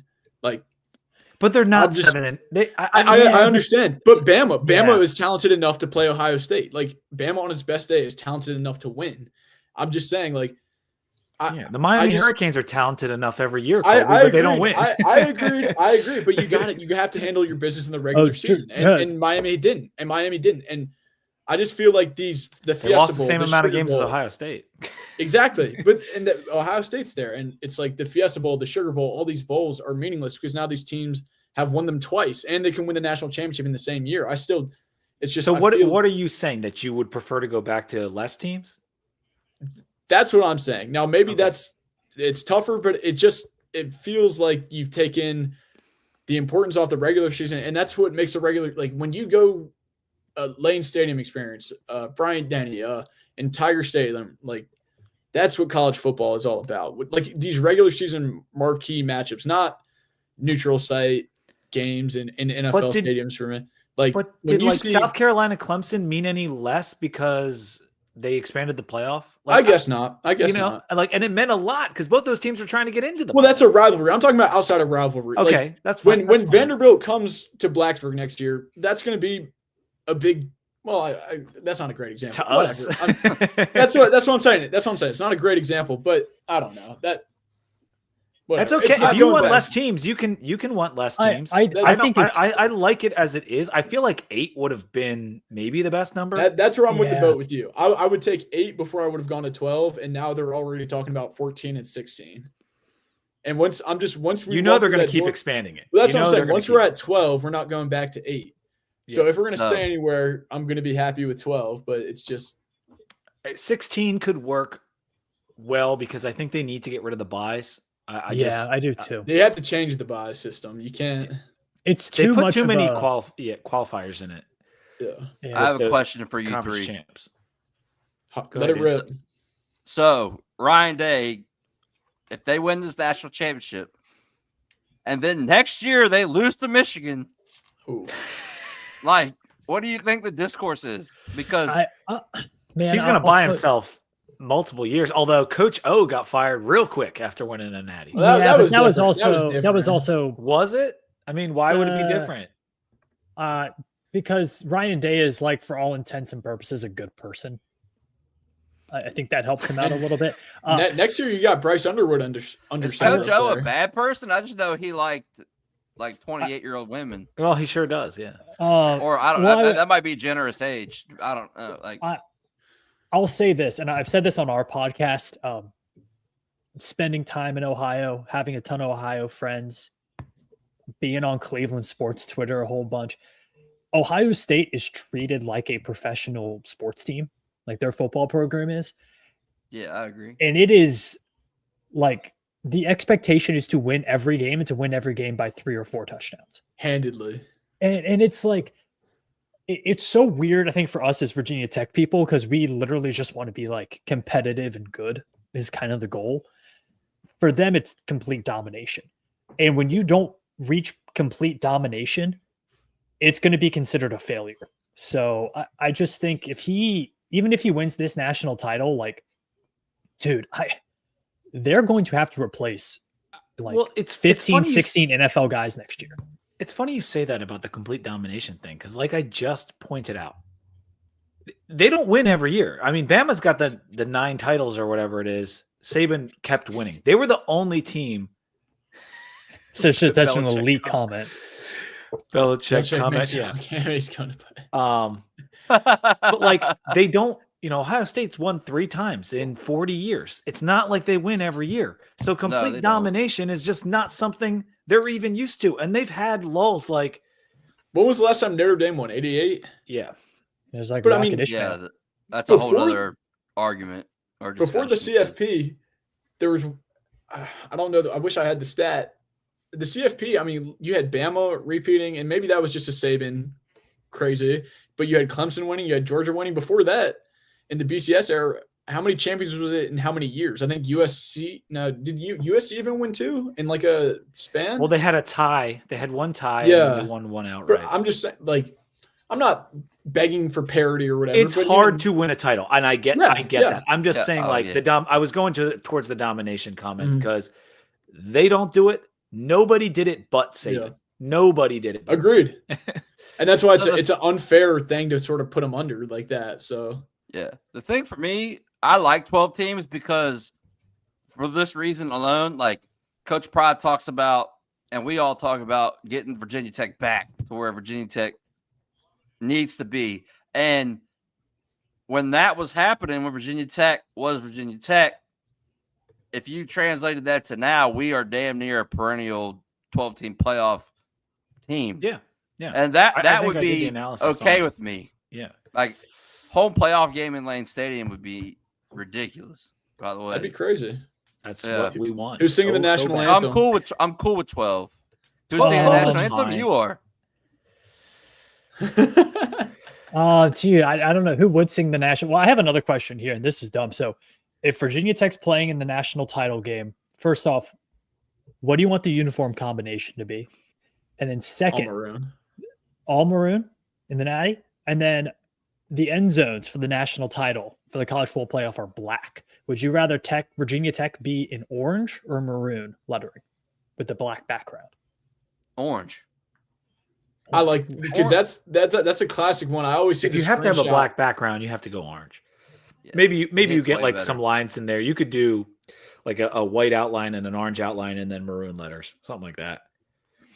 But this is like the most the most hypothetical thing I've ever heard. Yeah, right. How'd But you go it look did happen. It did Yeah, happen at one college point. football. But the uniform combo, Sam, I think I'd say definitely a maroon helmet and a maroon jersey. Whether you want to go white pants or maroon pants, I could go either way on that. In '99, they were all white with maroon lids, right? Yeah, I think so. Yeah. Worked out real well.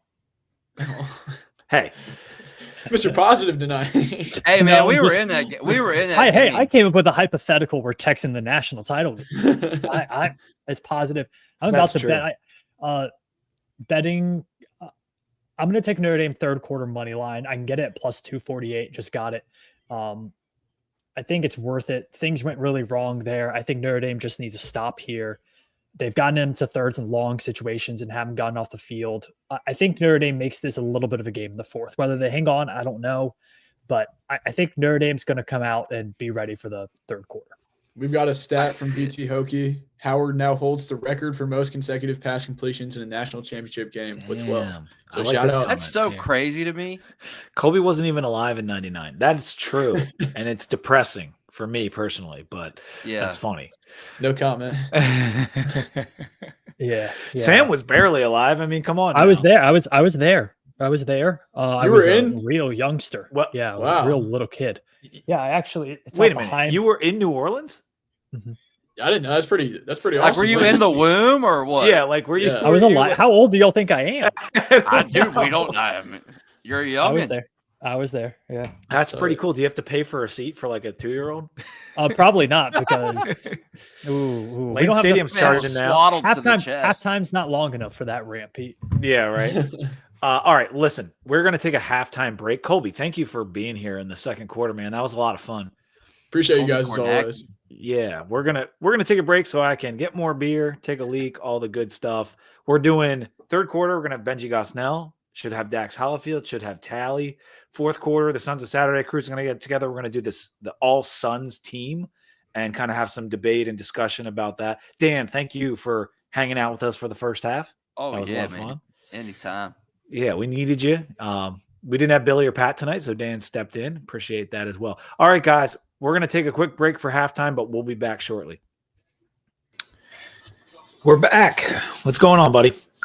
Oh man, that was it was a really quick first half, which was maybe to be expected, but it was also it felt like if there were 2 more possessions in that half, that we were about to see a game get out of hand.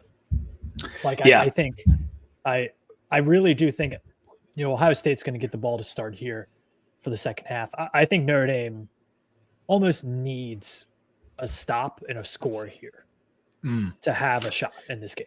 You're hoping for a little bit of a halftime readjustment, get their minds right, and then they can compete. Like, listen, I don't actually have money on the game, but I've had very good picks this year. And when we've been doing our college football playoff analysis, I've been pretty good.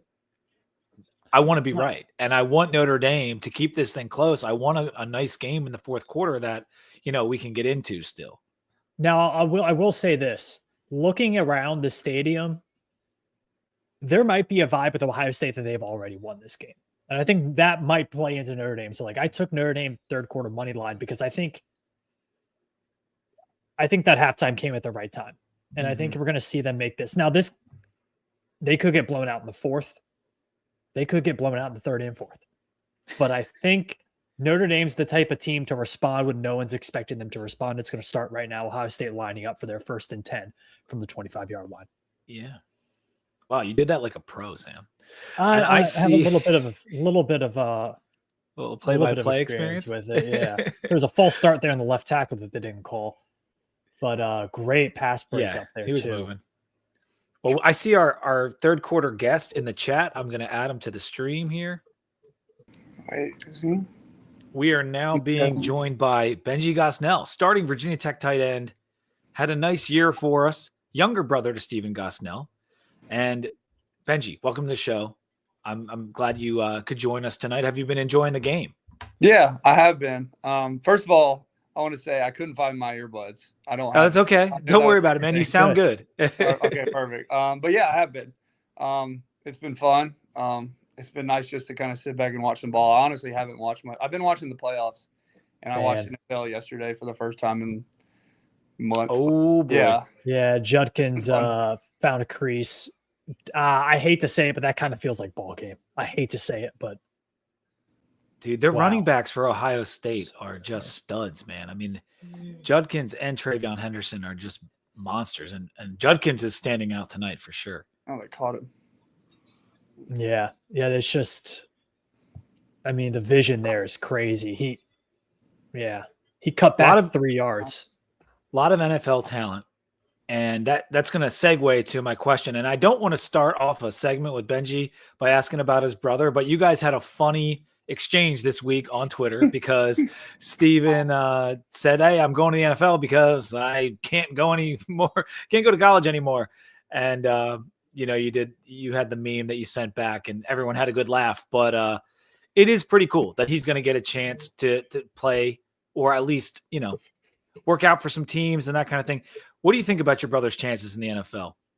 I think they're really good. I think a lot of people, I mean, obviously the Hokie nation, I guess, or people that watch Virginia Tech see it, the talent and the consistency and just everything he brings. But me knowing him personally and everything he can bring outside of football into an NFL locker room, which I think that just expedites his chances that much more.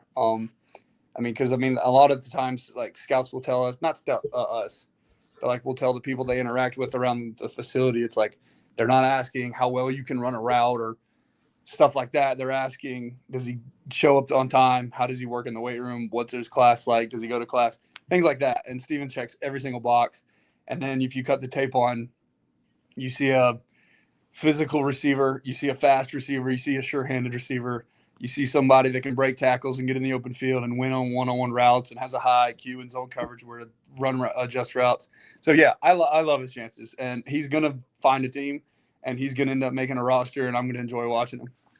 Yeah, I mean, even if he doesn't get drafted, I think he's displayed over his time at Virginia Tech with the way he can bounce back from the injuries or whatever else. Like, he must be one of the hardest working guys on the team. And I think he can – I mean, why couldn't he be a Hunter Renfrow type?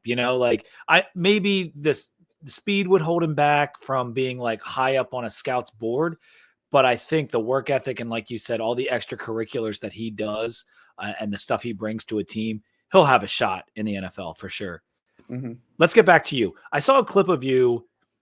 I think it was after one of the bowl practices, and you seemed like you were loving every minute of it. I know it was December and it's cold out and guys are opting out and things like that, but you seem to be enjoying the bowl prep. And when it's a different group, when you've got guys transferring out, is there a different energy? Is practice still largely the same? Like, is it hard to get up for those bowl practices? For me, no, because I love this game. I love this place. I love the people I'm around every day. So no, I think as a team and as a culture, it can be, as you just see people leaving day in and day out, like, all right, this guy entered, this guy's opting out.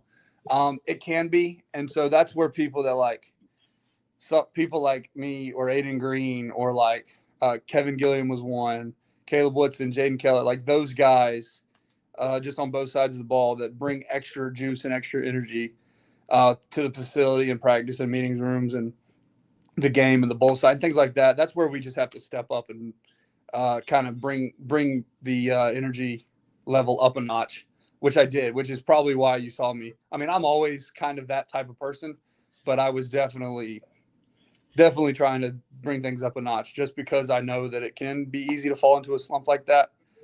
If you're really overthinking it, but I don't overthink things. Like everyone else, go do what you want to do. But for me, like I love this place, I love the sport, and I'm going to play it how I play it, and I'm going to bring the energy I bring every day, no matter what. Oh yeah, it was definitely refreshing to hear some of your takes on various guys, and you clearly find. Well, let me ask you this: you find those practices valuable? Because as fans, we're like, oh, we want to get the bowl game so these kids can get more practices. Like, do you think that those practices were beneficial to the younger guys on the team and yourself? 100%. The games or the practices, the game. I mean, we probably got, I want to say at least 20, at least 15, like a whole spring ball of practices just in that December, early January timeframe. And 100%. I got better. I know for a fact I got better because you just every day you're just like, all right, I want to get better at this. Or I want to get better at this. And then I saw like constant improvement between maybe younger guys on defense. I was like, this dude's making plays, or on offense. I'm like, this guy's really starting to come along. And you see it when you're there every day and you see these guys and you're with these guys every day, whether they're speaking more confidently in meeting rooms or whether they're just going out there and playing a lot looser and having a lot more fun out there during practice while they're playing and running plays. You notice little incremental things every day, and they're 100% a huge benefit. Yeah, as we get here into winter workout season, obviously it's about, getting bigger, faster, stronger as we head into spring ball. How do you attack that as a tight end? Are you trying to, I guess, balance the difference between I need to be a big, powerful blocker, but I also need to be agile and nimble as a pass catcher? What is the winter workouts like for you at a position that needs to be so good at so many different athletic fields? Yeah, well, I think for me personally, like you said, I'm trying to I haven't got an off season in like 3.5 years or like 4 years because I've been recovering from a knee surgery every off season. Like my senior year of high school, then my freshman year of college, and then I played last year with a torn meniscus and torn cartilage. So then after last year, I had a cartilage replacement and meniscus repair. So I didn't really have an off season this past year either. So for me, it's just about developing my lower body strength, and finally having an off season to get that really strong, get faster. But yeah, for me, my main goal this year, obviously, get stronger in the lower body development, and then try to recomposition my body. That's what Steven said. He's like, you need to just change your body. Like you can stay the same weight, which I played at like 258, 259, but just like change how it looks. Like get bigger down there in the legs, get a bigger upper body, get a bigger frame, get more flexible, and things like that. So for me, it's just actually having a good off season where I can develop my lower body strength. Not having I knew you had the high school injury and then a couple injuries in college, but I didn't think about that. You've probably had an operation after every season. That's crazy. What's your favorite lift? Favorite thing to do? You get to the gym, you're like, oh, I can't wait to blank today. Power clean. Nice. Love power cleans. Love a guy who loves power clean. That's awesome. So That's crazy. we need to know who the next strength and conditioning coach is going to be. There's been some speculation on our end that it might be a guy that's already in the building. How much time do you spend with the strength and conditioning coach? Is it like, because all off season you're just in the gym, right? Yeah, you're only with them. Like you get closer to your strength and conditioning coach and coaches closer than you get with your position coach. Like for a lot of the time, because like for our position, we're not around our position coaches.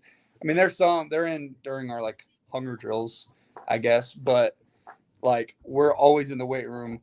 We're training. We're coming up with plans. Our nutritionists and strength staffs are meeting.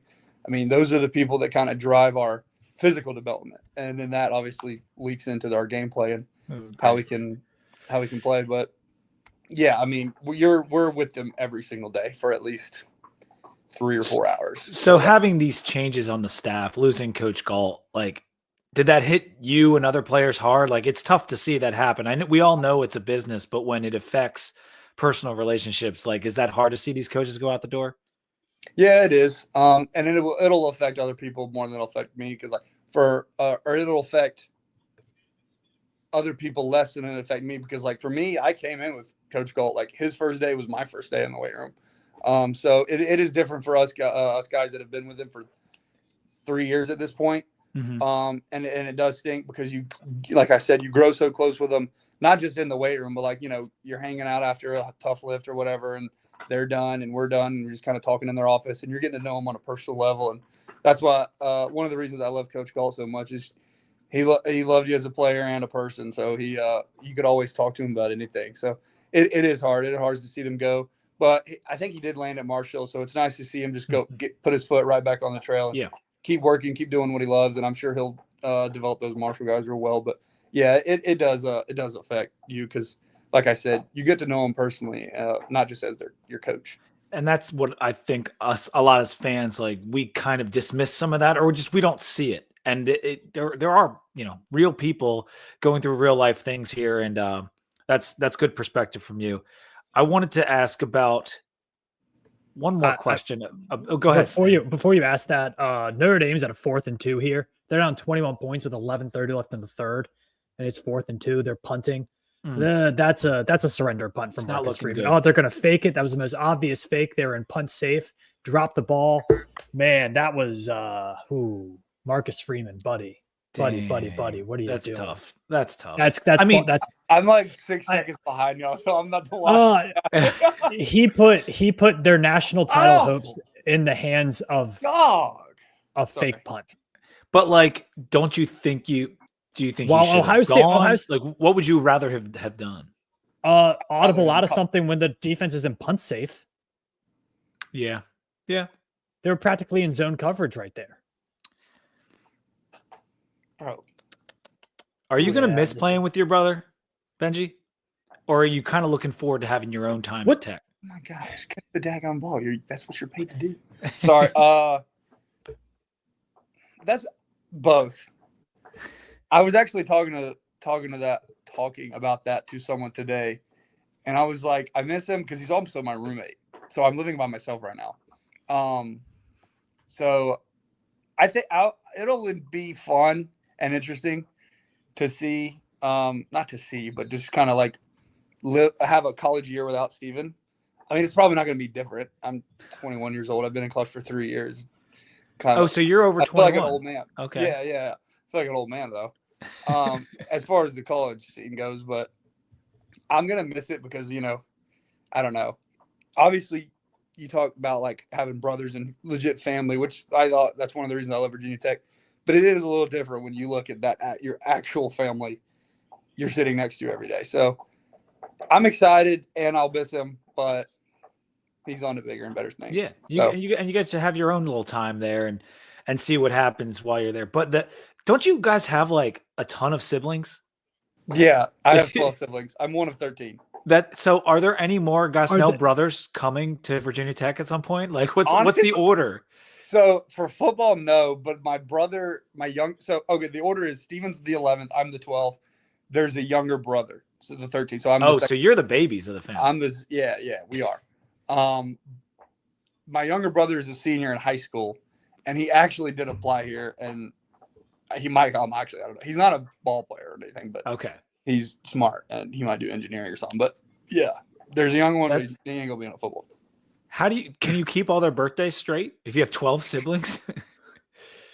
I know every month the dates. That's honest right there. I'll say the dates of the oldest three. I'm not sure. Like I know it's either like one or the other. Like for example, my oldest sister, I know her birthday's either May 30th or May 31st. Understood. Yeah, you're in the ballpark. So how old is your oldest sister or your oldest sibling? So my oldest sibling he's about to turn 39 February, and he's one of the ones where it's either like February 7th or 9th or one of those two, but he'll be 39. So and so you've got a 39-year-old sibling, and then you got one a senior high school. So your parents have been parenting hard for 40 years. That's crazy, man. They have not had an empty nest in 40 years. That's wild. Yeah, I know. Yeah, I know, it's crazy. So Benji had a pretty darn good 2024 season. Obviously, everyone wants to do better in the next year. For you, and you're looking at this offense, and you're bringing in some new guys in the offensive line, but you're returning Aiden Green, returning some guys in the backfield. What do you think this offense needs to do to take the next step? I think play for each other. I think when we start playing for a different purpose, that's when we can all collectively, we can be cohesive, and we can collectively play as one. And that's when we play to our true potential, is when we're playing for the other person and not for our personal gain. I think with the older guys in the room, what we have now, we can push that culture. People are going to buy in, and that's when our true colors will show, and that's when our explosiveness will really be on display every Saturday without hesitation. Are there any young? Go ahead. Are there any young guys that you've seen who have kind of adopted that and really brought that mentality, and maybe are the guys next up for 2025? Because we heard so much about Aiden Green, and obviously that came true. I mean, he's one of the most explosive wide receivers I've seen at Tech in a while. So who's next up for the offense? You named the first person to come to mind when you said it. So AG, he's been really good in kind of pushing a culture and things like that. Honestly, Pop is good. Pop has been coming along really good in the mindset, just being more vocal and stuff. Obviously, we have Kyron back too, and he's been doing a pretty good job. Let me see. I don't know much of the new guys yet, but I feel like some of our new offensive linemen will be pretty vocal and be pretty adamant about pushing a culture, because just meeting them and hearing them talk for a little bit, I'm like, yeah, this is where you need to be. As far as like coming along, like Brody Adams, I could see just being like coming, people can be like, whoa, like just kind of exploding, similar to AG did later this season and things like that. He was one of those guys I was talking about December, where you just never know, every day notice he's getting better. Yeah, I mean, those are just a few names that come to mind. Obviously, we have like a whole new offensive line, but y'all be surprised to hear the names. And like Tommy Ricard came along really well later in the season with the more reps he got. Yeah, we wanted to see him in the bowl game, but did he get? What happened there? Was he sick or something? He got really sick. Yeah, it went around the stomach bug our team, because honestly I think I gave it to everyone, because I lost patient zero. Yeah, legit. I lost like 15 pounds a week before we played. Jeez. Just puking for 7 hours straight. I woke up at like 4 a.m. and I did take a nap, and I didn't go to sleep again until noon. And then my brother got it that Sunday, and then you just kind of heard like this assistant got it, or this guy got it. But yeah, Tommy was the one he was one of those guys that just got it. And Tommy's a real like high spirited kind of guy like I am. And on game day, on like our game day like walkthrough in the hotel, he was just like, he looked like a zombie. And I'm like, dang. Well, Tommy Ricard, shout out Hudson Explorers, roll HUD. I wanted to ask about the TA room real quick, because I'm looking at all these portal guys we bring in, and the position group at tight end is like, it's a little lighter than some of the, I know it's, not one of the ones you're always stacked up super high like some of the other rooms, but I'm only seeing 3 of you guys right now in terms of scholarship guys. Are you expecting there to be some additions in the tight end room before next fall, or are they going to convert some people, or maybe one of these portal guys ends up playing tight end? I don't know. So I know we offered a few, and a few visited over like the bowl prep season type thing. I don't know if that's something they'll do. I guess there's like a next portal season or whatever in May or whatever. I don't know if that's something they'll do. Our position coach is pretty good about letting us know, like, hey, this guy's visiting, yada yada yada. I don't want y'all to be surprised, like, but he does a good job of like informing us, letting us know we want to keep our room together. Doesn't want anybody leaving or anything. But I don't know. Like, I know that's something we tried to get done. Yeah. So I wouldn't be surprised if it's something we get done by fall. But I don't really know if that's. I'm also curious with the tight ends, because of the blocking responsibilities. Do you ever meet with the offensive line and the offensive line coach regularly? Yes, we meet with them, and we do a lot of like we incorporate some individual drills with them, like tight end tackle things and pass pro and communication stuff like that. Yes, we do. So Coach Moore is going to impact your day to day. Yeah. Okay. He was around during our bowl prep. Got to meet him. Great dude, great coach, obviously. So yeah, I'm looking forward to working with him. I think our last couple things for you are just like, what are your goals for you personally and as a team next year? Do you have like a catch goal or anything? No. No. Win goal is the only one that I really care about. Okay. Team guy. I guess personal goal is just stay healthy. I mean, that's always my goal. After 3 knee surgeries, all you want to do for yourself is stay healthy. You couldn't care less what you do. You just want to not have to go through another surgery. But and then team goals, like I said, just be as the most cohesive unit that I've ever been around. Because if we can do that, we can light up a scoreboard, no matter if it's in Lane or if it's in Albuquerque. I don't know, whatever. I do a home and home with New Mexico. Let's go. Yeah, that sounds fun. Honestly, I thought that was Canada. Maybe I'm thinking of something else. I don't know. You're Alberta, Canada? Alberta, maybe. I don't know. Whatever. But I was just trying to be dumb and funny. But no, I mean, be the most cohesive unit we can. And then, yeah, I mean, just win the first game. You want to win games. And that's the best goal. Win every phase and then win fall camp and win the first game. Yeah, man. I'm excited about that one. I want to go down for that. How cool is it? I mean, you're watching this stadium, this field. Y'all are going to be the next team to play on that field. Yeah. So, that's pretty cool. I was telling my girlfriend's actually sitting right beside me, but nice. I was actually telling her, I was like, we're playing our first game of the season here. She's like, oh, cool. But yeah, I did actually know that. It is cool. Steven, he's not going to play with me. Never mind. He's played here before. I'll ask him how it is. He played there with his previous establishment, but yeah. I'm kind of bummed because they got the Chick-fil-A in the stadium, but the game's on Sunday. So I thought about that. That makes no sense. Ain't no Chick-fil-A going to happen. Yeah, I know. My dad's a pastor. I don't know if he'll make the game.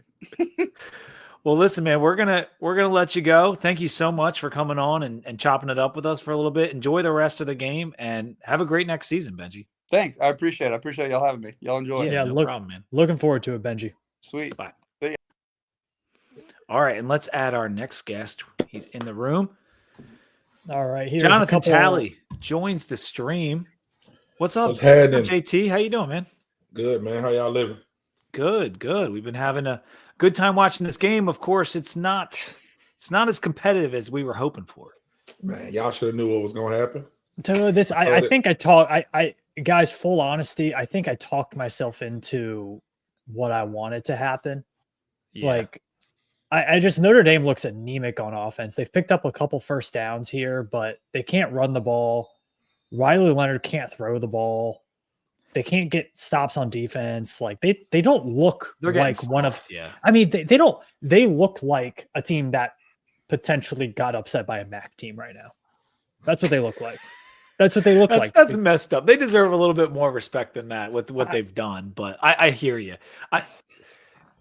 Tally, are you of the opinion, looking at the playoff bracket and the way it played out, that the one side was a lot more difficult than the other side of the bracket? Like, Or Not really. I No? mean, not really. I guess I didn't pay attention as much as I probably should have, but it was like I expected what happened to happen. You know, it's like watching the games was fun to me. Like it's watching football is fun to me, and getting on people's heads about not wanting to watch football is fun to me.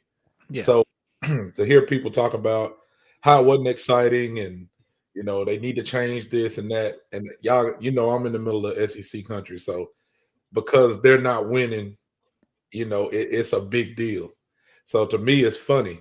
But I talked about what the game would look like on our pod when everybody was like, man, I think it's going to be a close game. I'm like, when has the games been close? Like, when the national championship is not, we got to go back like 8 years to get a close national championship game. That's interesting. It's always one team is head and shoulders like more ready. I ain't going to say the better team, but they're like head and shoulders more ready for that game than the other team.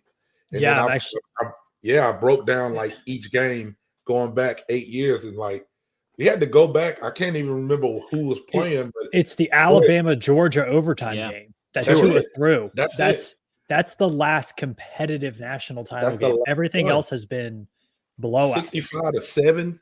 You know what I'm saying? Like nobody complained when Georgia beat the shit out of TCU. 65-7. That was horrible. Yeah. Like, I ain't gonna say nobody complained, but the masses didn't. Like all the SEC fans that I'm around is like, I told y'all we just better. And I'm like, no, it's just one team is always like ready for that game a little bit more than the other team, in my opinion. So I was like, Ohio State by 21 was my You nailed it, man. It's looking like you're gonna get there. Because I told Sam we signed on to do our preview of the Natty last week, and right. I was all set to be like, Ohio State's gonna win. They don't have the horses up front, Notre Dame with the injuries. And then we talk about how good they've been, and their passing defense is so good. Well, Will Howard goes out and completes the first 13 passes or whatever, and it's like, all right, well now like that's all out the window. So I talked myself into Notre Dame throughout that pod. Right. And I really shouldn't have done that because Ohio State has been so good since the Michigan loss. It's like that loss doesn't even make any sense, right? Right. And I mean, I'm definitely like I was a big I want Notre Dame to win fan. You know what I'm saying? Because I really like Marcus Freeman. I think he's done a great job.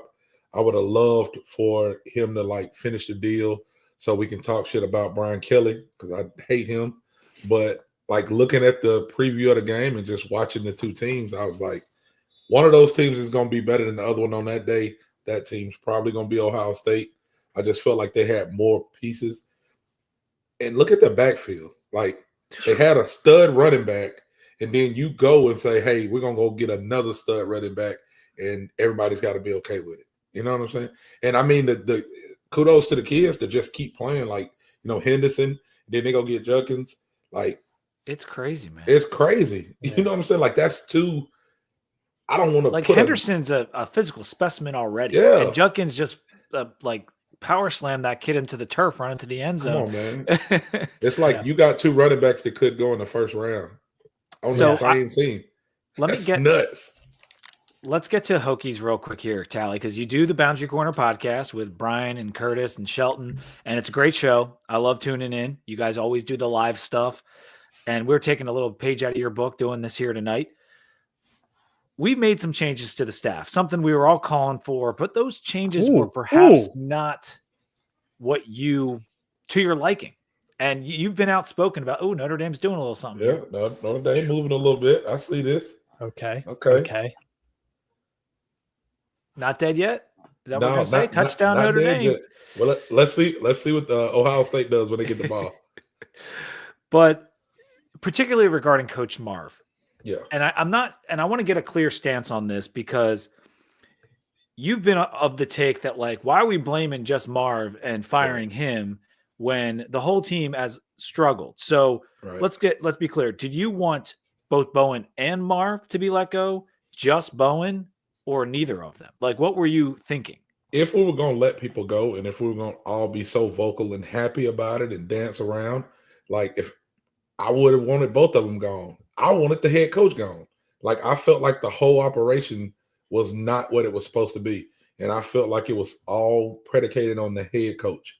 Like the head coach is the one who when you look at the wins and losses, when you look at the close games, like that's beside his name. Yeah. So that's where my stance was. And people were like, well, the defense did this and the defense did that. And I'm like, okay, if you really break it down, like Pry's a defensive head coach, right? So they said we scored 30 points a game. I'm like, well, we had the offense to score 50 points some of them games. Just because you score some points don't mean that you're good. You got to score enough points to win.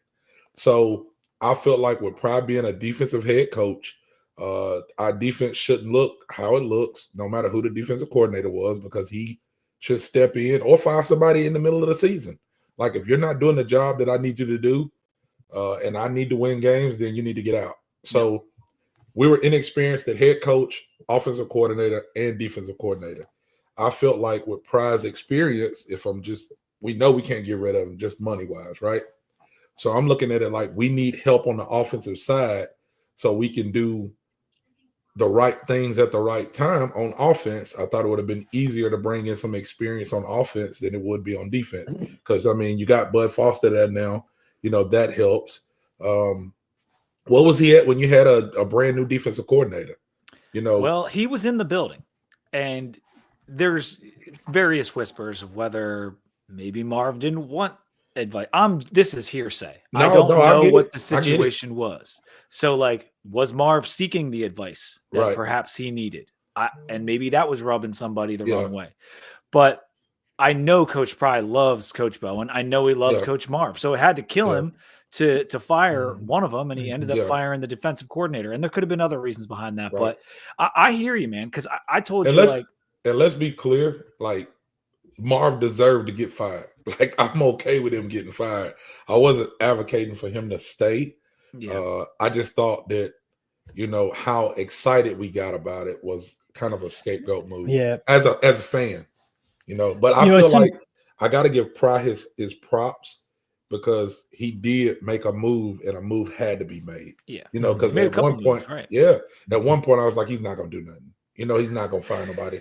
You know what I'm saying? Like, it's just going to stay what it is, and we're going to have to be okay with it. But he did. He made some big moves.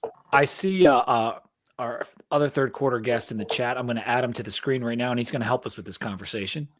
Oh, hell. What's up, y'all?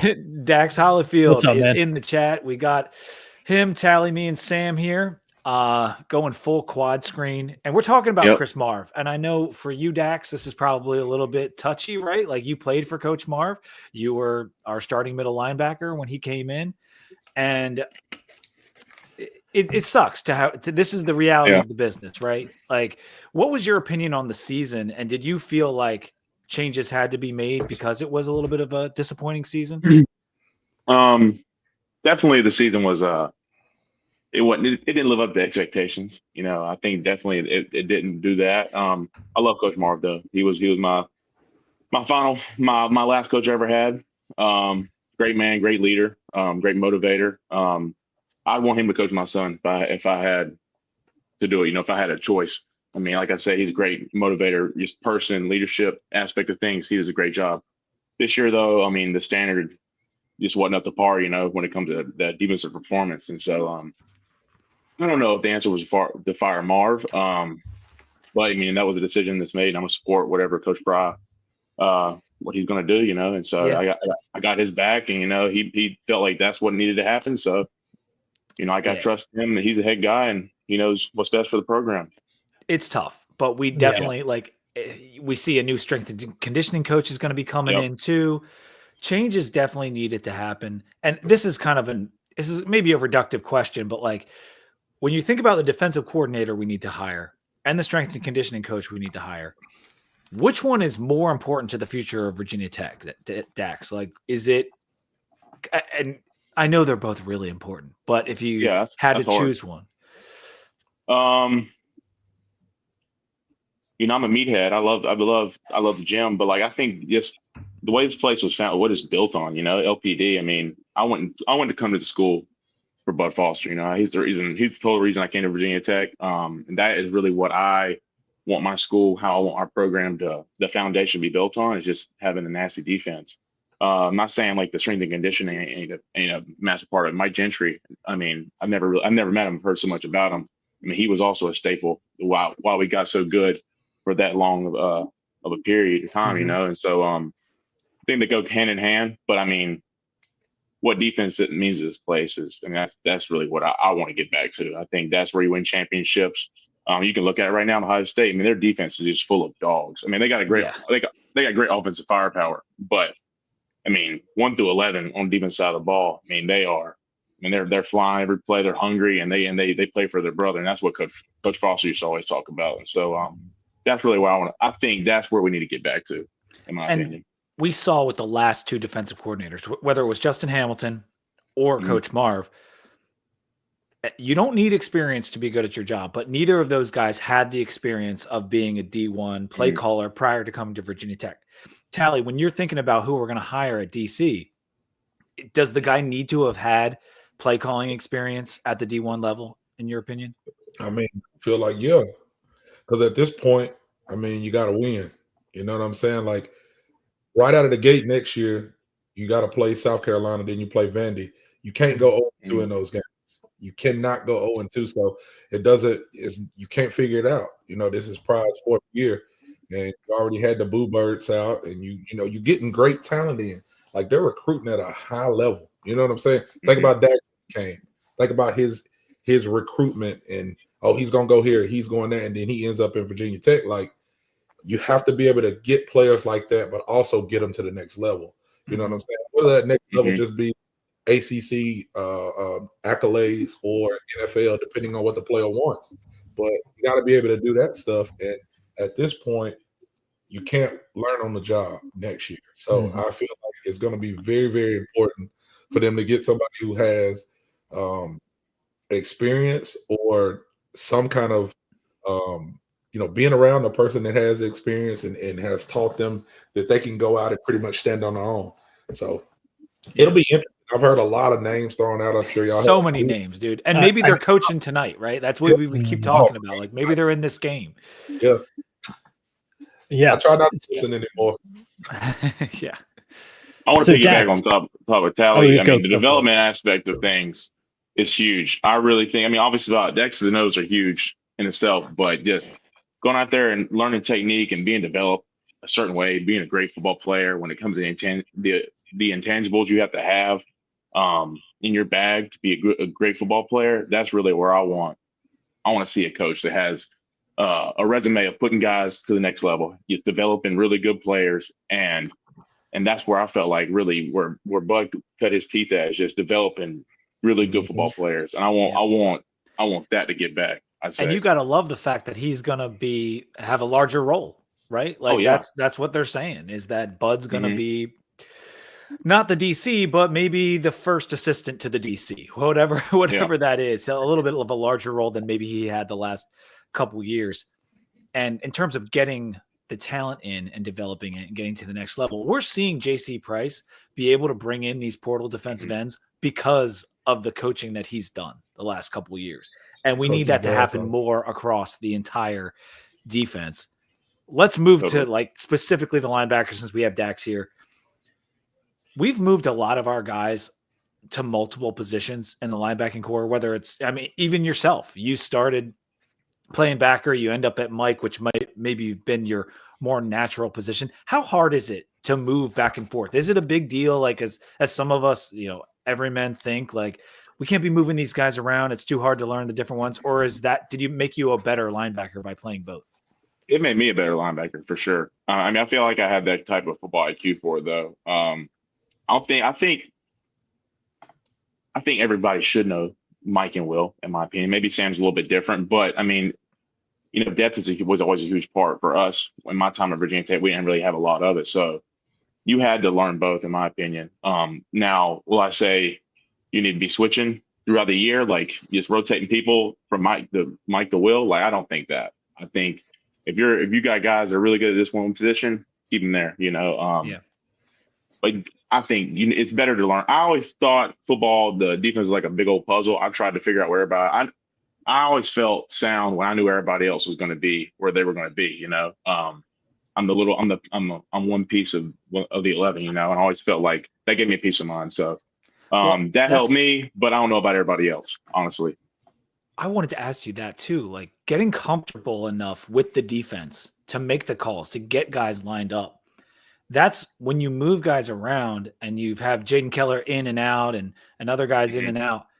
How long does it take to get comfortable enough to have the confidence to like get the defense lined up? Like, you felt like I think it's all about rhythm, man. Yeah. It's all about chemistry and rhythm. Some of the time, I remember 2019, we were really playing at a high level through that stretch. It was just, I remember Rook, I sort of had the boundary, Rook had the field, and I remember Jamari had it locked down in nickel. Like, I mean, Devon was at the free safety. Jermaine was out there, corner, Caleb Frost. I mean, we were just a cohesive group, you know. We just had chemistry together. I knew that he was going to be there. I was going to be here. It just worked, you know, and just getting that flow, getting that chemistry right, and having your brothers back. I feel like that really is where it comes down to. I mean, the best teams have the best chemistry, in my opinion. So, I think once you find good chemistry, let's not change it. Let's build on top of that, you know. So, and both of you guys, Tally and Dax, have to be excited about what you saw out of Caleb Woodson this year, because he seems like he could be maybe the best player on the defense next season.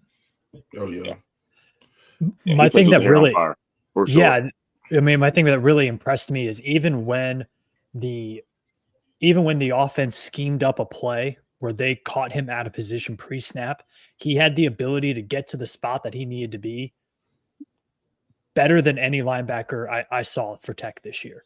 And like, stash looks great. It does look great, Dax. Yeah, Dax shout out to the stash. I mean, I think that like appreciate it, man. Even when the offense, Billy Ray, come on, schemed up with great plays, Caleb, his IQ and his tenacity as a linebacker, he was able to make up for that. And I think Tech needs more players like that. Like, there were too many times this year that I thought Virginia Tech was beaten pre-snap.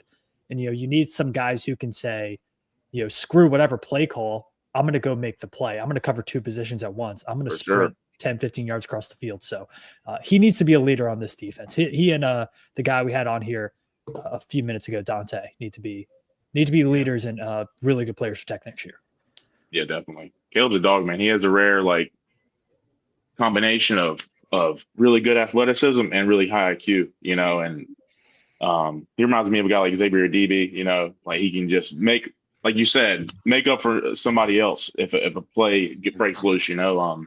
Watching X from just watching his old film, he just used to fly around and just make plays, man. Don't matter if it was a busted defense or anything. He's going to make plays. Fixed it. He was an eraser. He was a daggum eraser out there. That's what I thought about Kelly Lawson when he first came to Tech, was like, he didn't have all of the perfect football tactics, but like he could make up for a play early on. And that's why we all got so hopeful about his future. And for whatever reason, it didn't work out and he's gone, and we're going to be changing so many pieces of the defense. And Tally, you see 19 portal guys coming in. That's crazy. And some of them quite talented, like guys that are going to start day one, especially on the O-line and D-line and that kind of thing.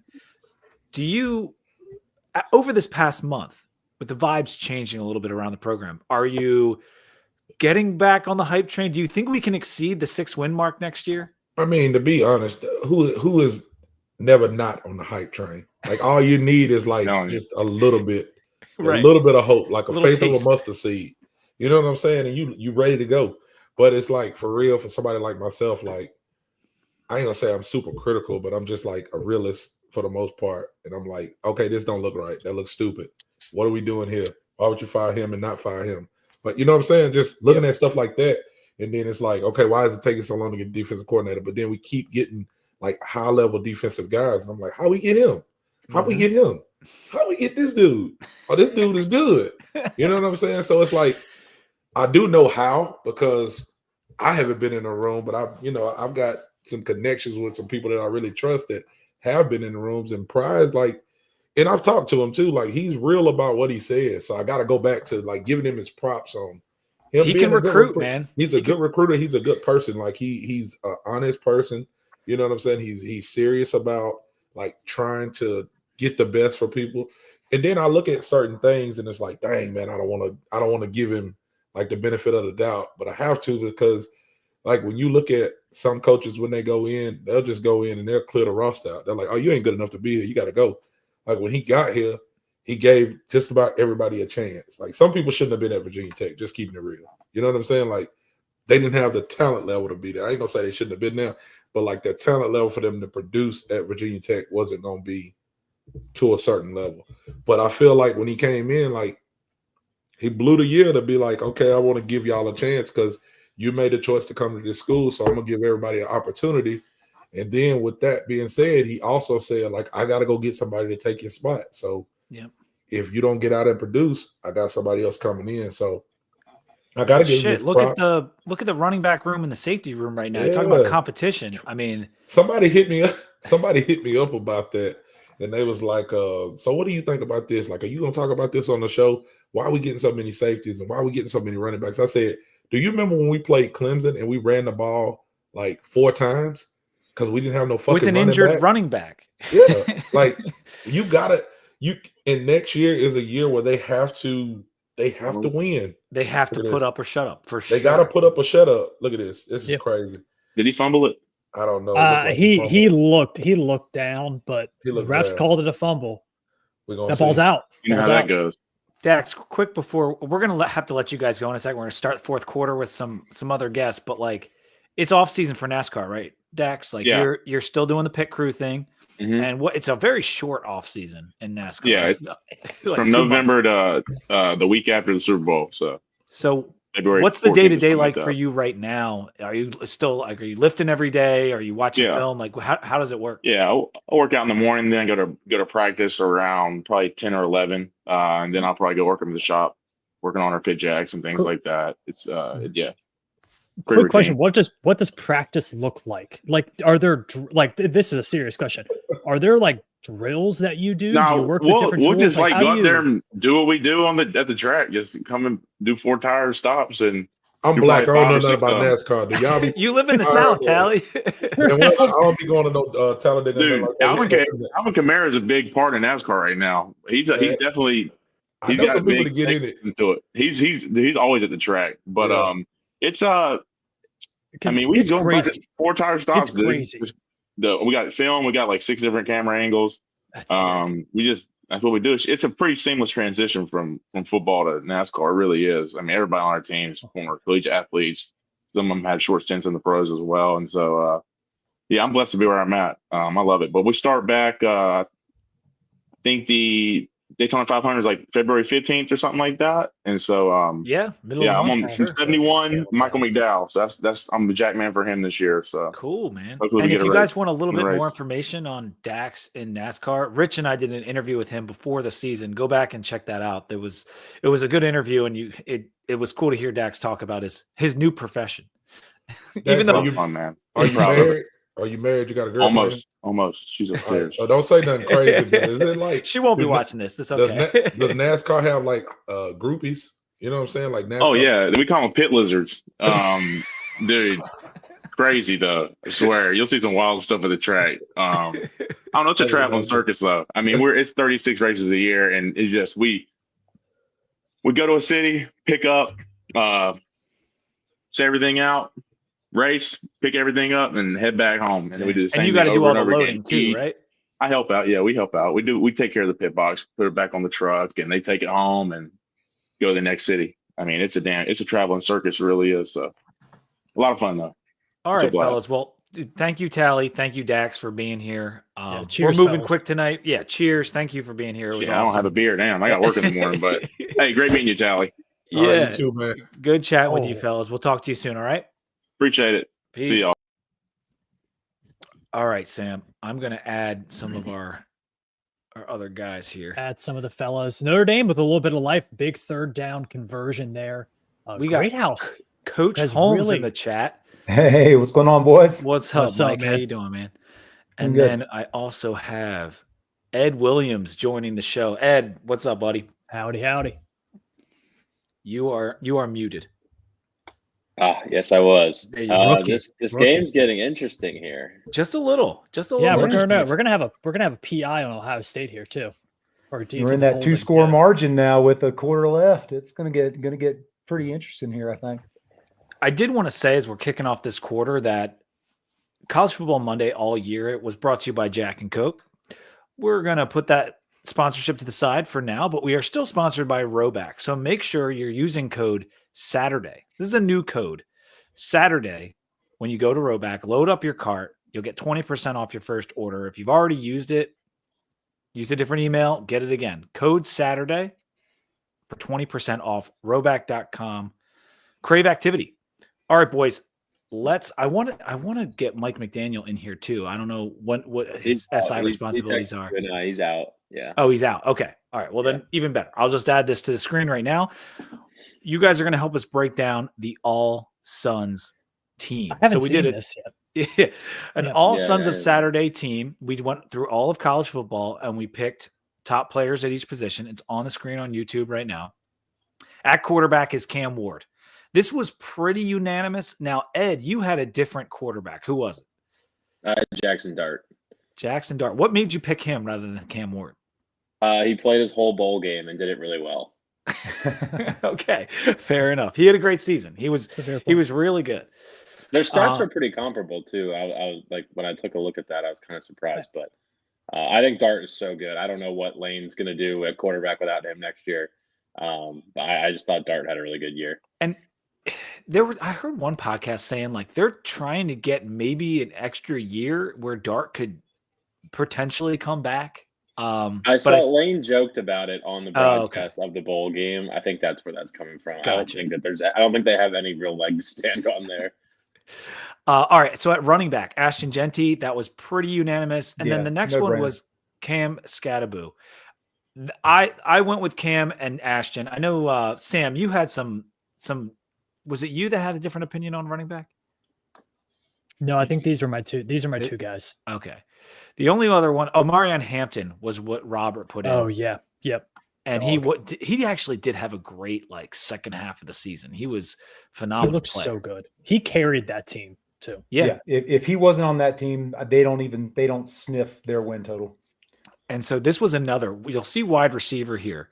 It's Nick Nash and Jeremiah Smith, and no Travis Hunter on the starter. Now at the bottom, I put honorable mention for Travis Hunter because Sam put 3 wide receivers on his list, and they both, him and Nick Nash, both got 3 votes for first place. So we're going to give Travis Hunter an honorable mention because he won the Heisman and he's a very good defender as well. But the 2 wide receivers that were virtually unanimous was Jeremiah Smith and Nick Nash from San Jose State. Tell us a little bit about Nash, Sam, because a lot of people might not know about him. If you didn't watch him, he's going to catch a lot of footballs in the NFL. He's a big body slot receiver, which you don't get a lot. And he runs every single route that you could possibly imagine a wide receiver running. Mm-hmm. He's just really, really impressive. He looks like an NFL wide receiver. So I think it's like fantasy football. If he gets to a good spot, you have a late round pick for fantasy football. Dude, he's a really, really good wide receiver. He's not a sneaky fast route runner guy. No, he's a dude. And, Sam, wouldn't you say a good really comp would be Puka Nacua? Yes, I was thinking that exact thing, Mike. That's great. Yeah, call. Puka Nacua. Those big body flag. Notre Dame's driving here. There's no way that's on the corner. This is an interesting call here. That's got to be before the ball is in the air. Yeah, I thought it was more of a hold. Yeah, because that's a jump ball. Okay, yeah. But yeah, Puka Nacua is a great comp, right? It's a big body, tough to bring down, runs every route, can play slot, can play outside. Got the entire route tree. I also thought that, and again, I'm sorry for not getting mine in time. I had a crazy busy Don't worry about it, Mike. last week. But I also thought that if you had a better quarterback throw into him, or more consistent throwing back quarterback, that Ryan Williams from Alabama could have had a shot to be in there. He's kind of not the same size as Jeremiah Smith, but doing what he did at being essentially a high school senior, playing in the SEC as a freshman. He did very well. Had some spectacular catches this year as well. He sure did. That spinning one, I forget who that was against. That was Georgia. Incredible. Georgia, that's right. Mm-hmm. So Tyler Warren, for me, that was easy, although Rich was saying how hard he debated between Warren and Fannin, because Fannin broke the record for tight ends this year, right, Sam? Yeah, crazy guy. Who did you have Warren? I had Warren, and then on my second team, I had Fannin at wide receiver because he basically played wide receiver. Like he never really played tight end for them. Yeah. Fair enough. Notre Dame, some questionable play calling there for Notre Dame on Bunch of first and fade second patterns goal. here, I feel like. I didn't like that first and goal quarterback draw. That's just Yeah, that didn't work out well.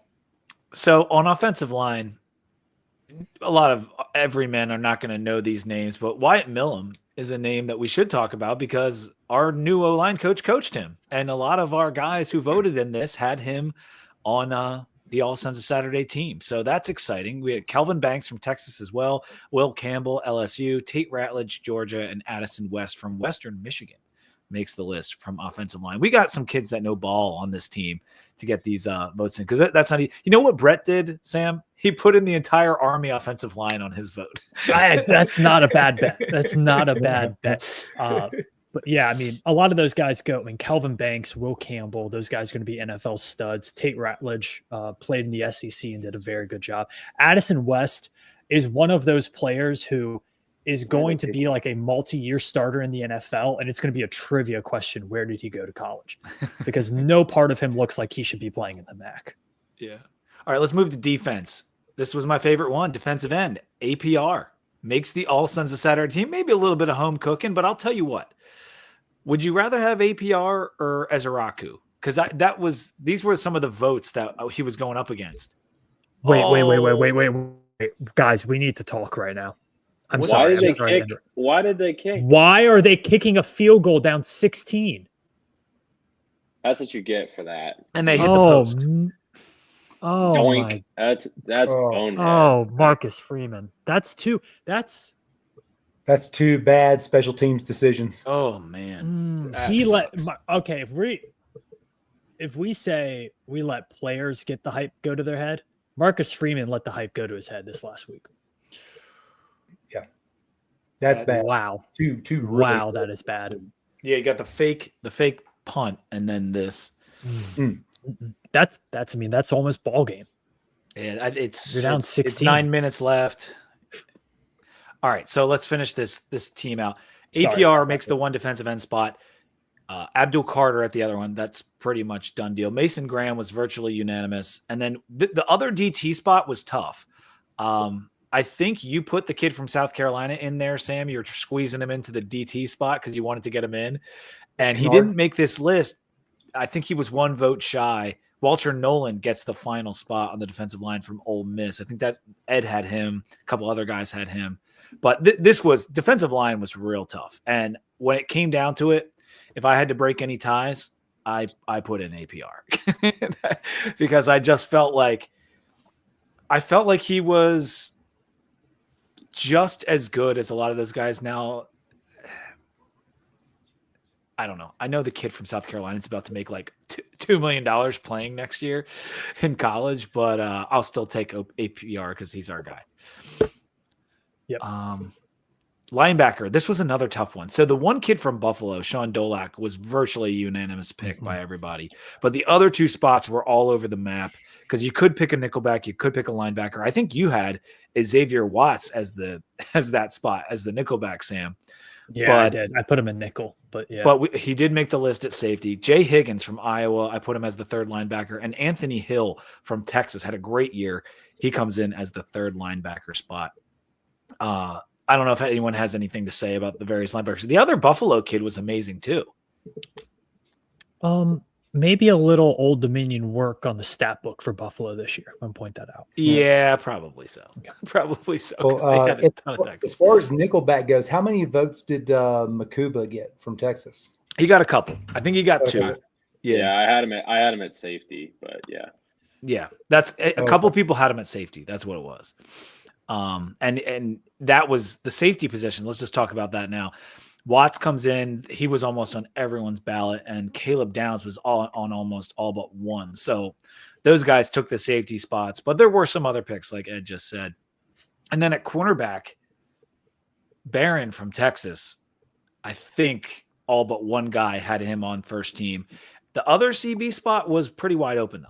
And that goes to Trey Amos from Ole Miss. Ole Miss, sneaky, great defense this year. Mhm, Really good mhm. defense. Yep. Yeah, A they've lot done a better, really a lot better than when they called themselves the Land Sharks. And they Yeah, had yeah. It's Kombucha better than and all that those unit guys. for sure. I mean, talk about a program like breaking the narrative. Mhm. They were a joke defensively for a few years, and they've done a really good job building up that side of the ball. And then finally, special teams. The kicker was the Michigan guy, Zvada. Punter was Mastermano from Florida State. Kick returner was I how do you say this kid's name? The Iowa kid, Whedon. Let's 'Cause go he- with Weitchen. He was super, like his numbers were crazy, like both at punt return and kick return. So he had to make this team. And then Cam Shanks from UAB was the punt returner. There was a lot of different votes here. The Iowa kid was on a lot of the ballots. The Shanks one was basically he won by a vote. Like a couple of people had other things on there, but that is the All Sons of Saturday team. I know Billy Ray was a huge Scattaboo guy. He was so fun to watch at the end. And unlike the Heisman, we got to watch the playoff games and then vote on this. And so that was definitely taken into account when I was thinking about whether I wanted to put Cam or a different running back on the ballot, but Cam had to be on there in my opinion. Yeah, I think it was a really, really awesome year because of how many, like, I don't think there was any team, obviously, Ohio State's up 2 scores here, but no one team was super dominant. Like, I think if we did this a couple years ago, the whole defense would have just been like Georgia guys, Yep. And this year, there was a lot of really good, a lot of Texas guys got All-American teams. Offensively, a lot of these Ohio State receivers are awesome and the running backs are great. But I feel like the talent is so dispersed across college football. Like, I mean, 2 Mountain West guys were like consensus All-Americans. Yeah. That's crazy. And a kid from the MAC and Bowling Green, Yeah. like it's the poor what they tried to establish years ago with trying to get parity in college football by limiting the scholarships to 85. They finally have done it with the transfer portal. It's true. As much grief as we give it and much pain as it causes a lot of people, it finally did the job of creating a lot of parity. Now that talent is being spread out across not just the 166, division, or the Power 5 teams, but now it's spread out across, everybody. Yeah. If you want playing time and you're a backup at Georgia, you're going to leave. And they can't just stack the talent and wait for it to come of age. And we've seen the SEC as a whole, who does recruit insanely well, not quite have these rosters of killers. Now, Ohio State went out and bought one. Like that was well documented in the offseason, and Oregon kind of did too. But it's harder and harder to do that, and you need to hit. And the portal can be very inconsistent. Like Louisville 2 years ago, portal heavy, went to the ACC title, had a good year. Past year, portal heavy, they're kind of average. Like it depends on the quarterback. Depends if all the guys take to the system. Sometimes guys just bust out. Like they weren't what you thought they were. Yeah. It's very fickle when you go portal heavy all the time. And you're gonna have teams like the Ohio States and the Oregons. They're going to be the Yankees and the Red Sox every year, and then you're going to have a team like Florida State that ends up like the Mets. Sorry, Billy Ray. They're they're just going to spend a whole lot of money and then just tank. And it's just you're going to live by it and you're going to die by it, and then you're going to have teams like Virginia Tech that are just we're going to sometimes struggle to be in the middle. Yeah. Yeah, but I'll say, like, credit to them. Yeah. Credit to them. This game, Notre Dame just got the ball back. There's 6.5 minutes left. I can't believe Freeman kicked that ball, dude. I can't believe Freeman kicked that ball. He was getting. It's still 2 scores though. And if he made the kick, it would have been 2 scores. They got the next 3 minutes. Exactly, Sam. Oh man. Yeah, you're right, Mike. They got to go. They got to score in the next. Oh, 2.5. I see Mike drinking minutes. something interesting over there. Holy we haven't shit. done beer reviews. So yeah, he's got a Pliny, man. Do you guys know about Russian River? No.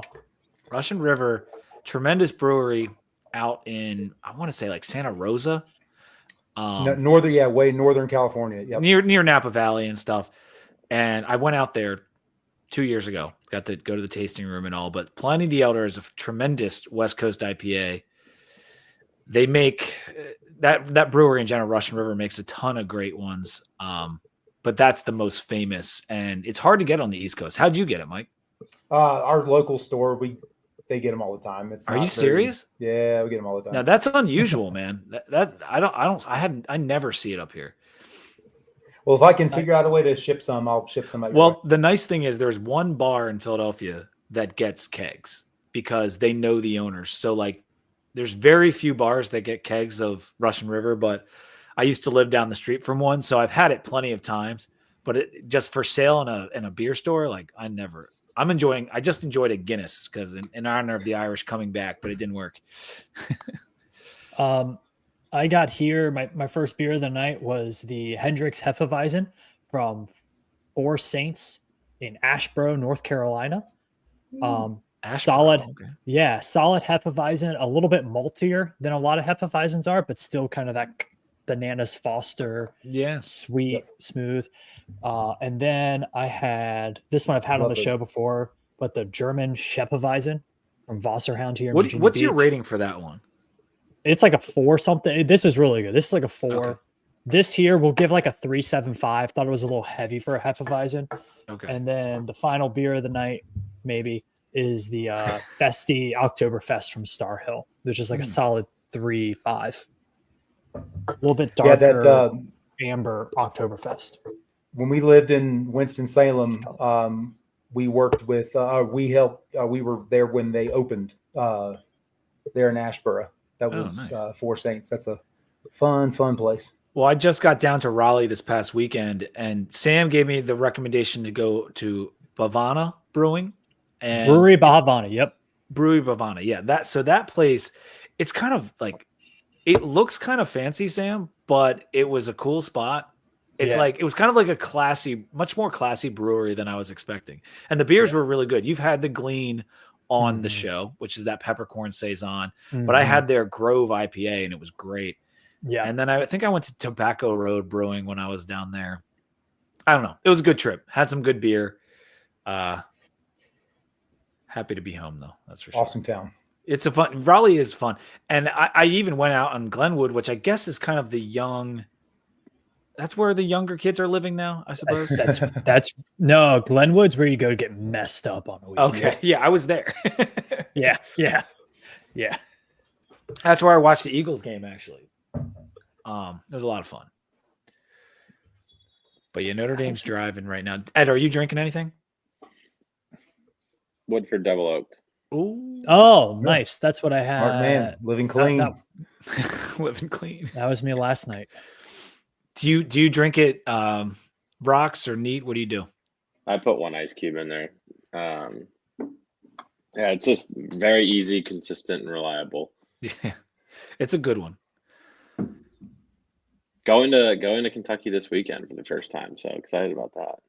You going to watch some basketball?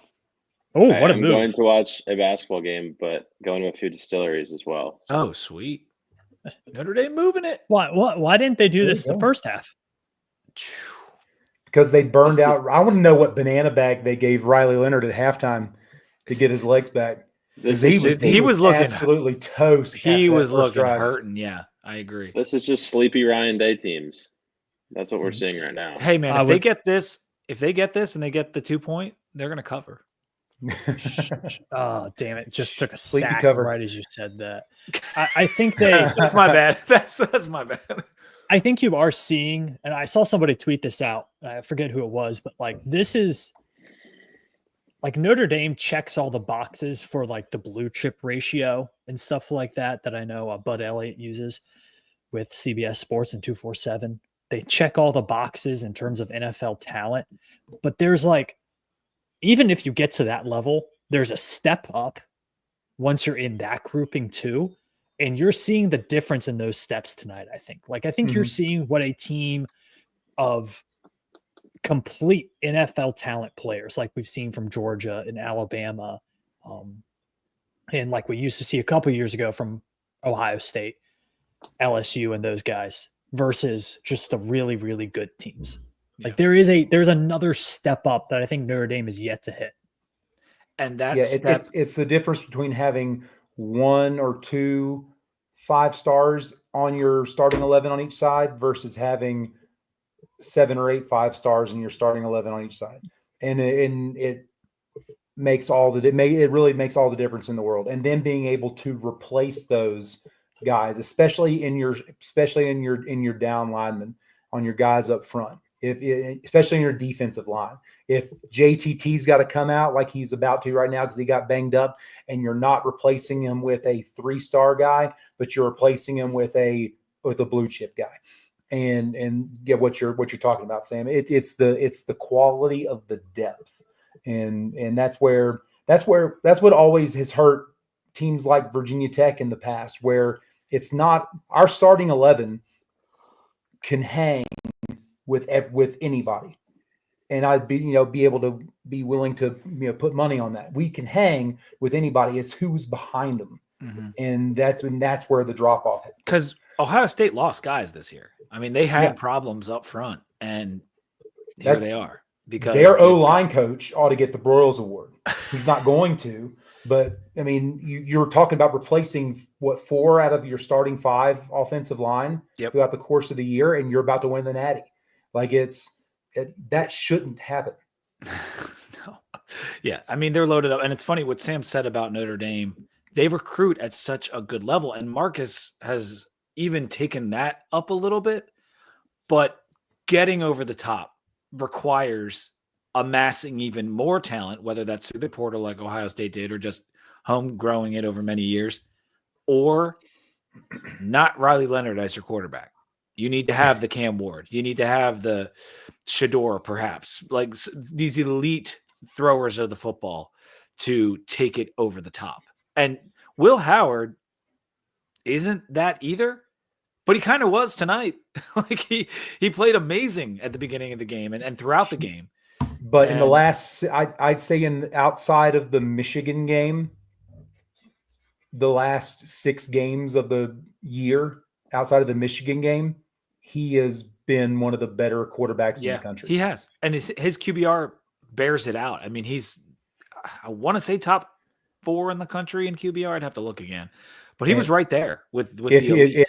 He's going to play in the Senior Bowl, and he'll be a probably day 2 draft pick by somebody. I don't know if it was hold a clipboard for a few years. If it was with Ed that I had this conversation or somebody else, but is Ohio State here winning this game like this with Kyle McCord, Ed? Probably, yeah. I think they could win it with Grant Wells. I don't really. All right, let's not get crazy. I mean, I can throw bubble screens to Jeremiah Smith if you want me to. Nice pass, touchdown. And he's being interfered with. Yeah, well, and he got held. Yeah. Wow. He was getting tugged on. I mean, Greathouse is good, man. He's still young, too. Yeah, he's only a sophomore. I think I tweeted this in some chat. I mean, I don't even remember what chat it was. Damn it, I can't believe he missed that field goal. Notre Dame's probably going to be better next year. Like, I think they've depending on who they get at quarterback, yeah. Well, they've recruited quarterback very, very well. They have a 5-star waiting in the wings. They've recruited offensive line very well. Jeremiah Love is coming back. A lot of their defensive guys are coming. Like, if you're going to place a really early future on a team, Notre Dame is going to be here we go. Just as good, if not better. But here it is. This is for the cover, right? Like, this is great teams cover. Oh, this is what we need, Marcus Freeman. What are you dialing up, buddy? But think about the time, though. They have 3 timeouts. Oh no! 2 minutes. Throw it, catch it. Yeah, let's go. God damn it, Sam! You're 2 seconds ahead of me. I'm sorry. That's okay. That's okay. That's a good play I see call. it now. I see it now. That's a great play call. That's awesome. I will say this: they almost didn't chip the end enough, but the Guinness is working. Just showed loopholes. No, they should. But I'm watching the McAfee feed, and they got the one guy dressed up as the fake Lou Holtz. He's got the 88 hat on. Holy shit! That's not for That's Look not at for the the replay of this championship. catch. That's for his age. What a catch. Oh my God. Yeah, that was awesome. Um, Being held the whole way down the field. wow. And he caught it on his bicep. That's insane. Oh, at least they Wow. threw. Okay, I didn't see. They did throw the flag, so he would have. Okay. Yeah. I will also say this. Caleb Downs has made some plays in this game that made my jaw drop. He's amazing. I mean, He's unbelievable. He made a He'd be play a- where yeah. it was like a jet sweep style play. It's more of a halfback sweep. He shed one blocker and then dipped under another blocker and then cut the legs out from under. If I'm an NFL GM, I do whatever I can to get him on my football team. Yeah, I was just gonna say Tank he's a for top Downs 10 next pick. year. Yeah, he's a top 10 pick right now. I mean, if he were to come out right now, he's a top 10 pick. I think he has to sit for one more year, though, doesn't he? Yeah, he does. It's the same thing. Yeah. You know, Jeremiah Smith would probably be a top 10 pick if he could come out right now too. But they're definite exceptions to that rule, and it's two of those guys are in that list. Man. All right. If the ball sees the air on this drive, Ryan Day should be fired on the spot. That is a fireable offense. When the Eagles were trying if Ohio State's not going to cover, I actually just hope they blow it.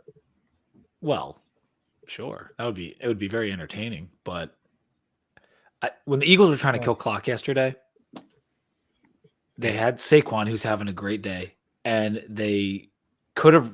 I don't know why you don't just run it 3 straight times with Saquon. And the second down was like a rollout with Jalen Hurts, and like Mike said, like I just don't know why you're doing play. I don't know why you're doing shit like that when the best guy on the team is the running back. Question for the chat: do I cash out? Are you cash out on what? Yeah, 9.5. 9.5 plus. Yeah, You have Notre Dame. I would make plus 1.73 units, if my math is correct.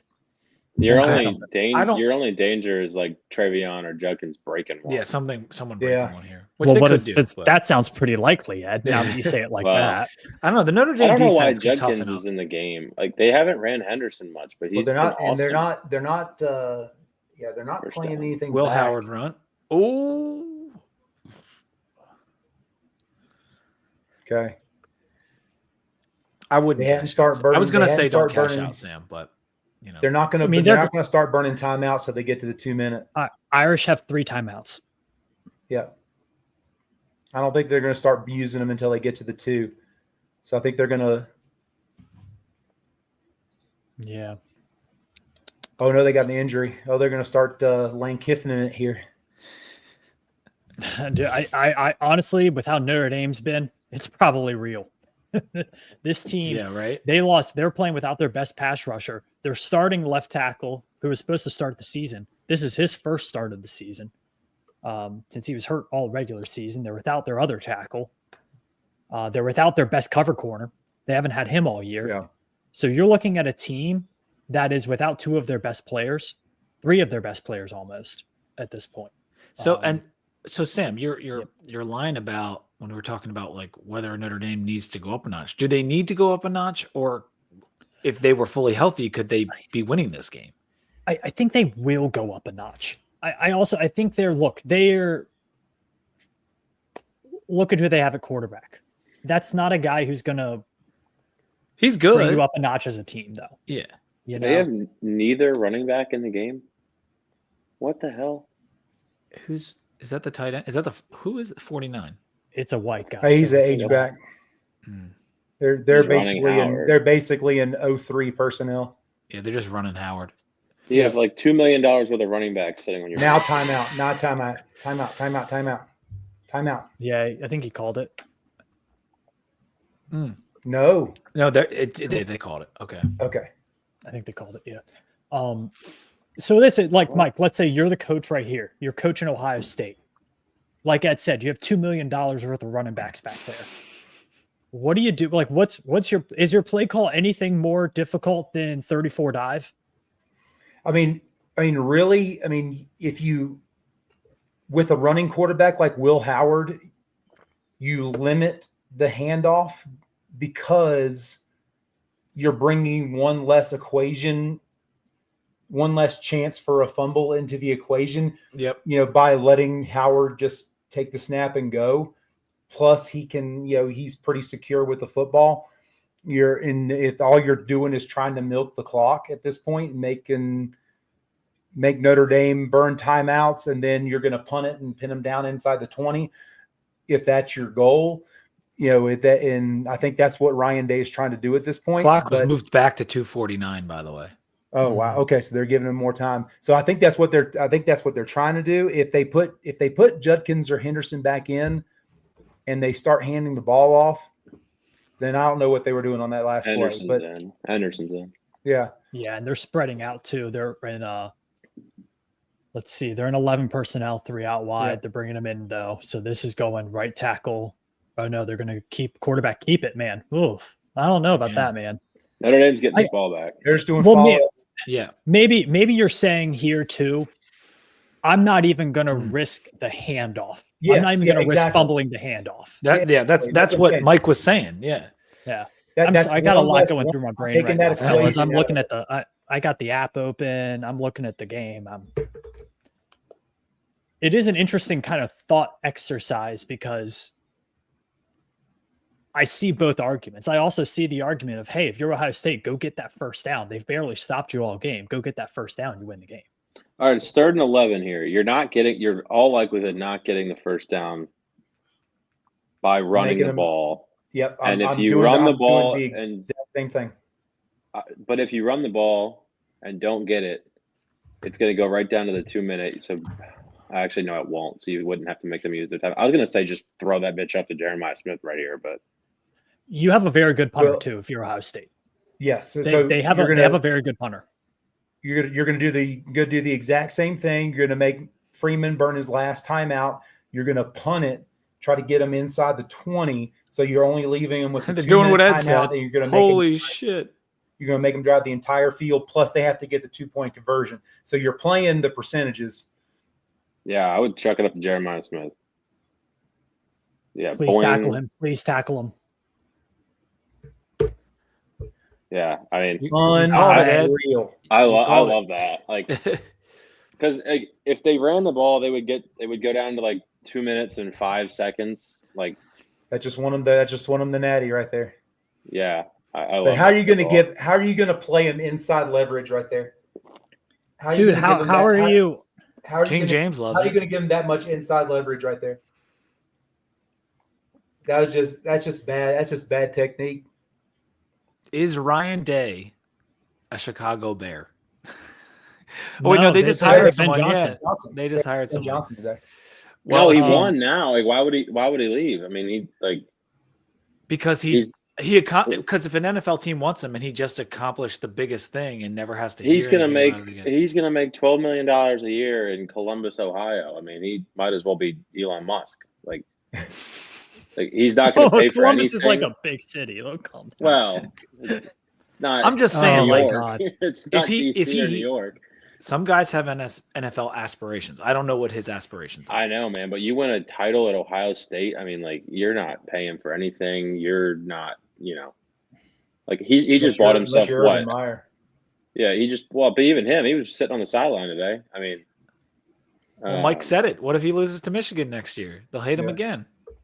I don't know. I think this is quite the little runway he's bought himself here. It is, but you would have. Yeah, it is. I'm not saying it's not. It's just it's.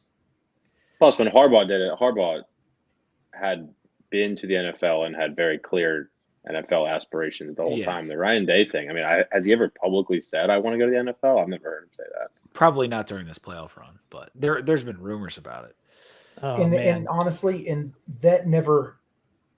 It never works. It's never worked. Good college coaches going to the NFL. And vice versa. It rarely works. Yes, I would agree.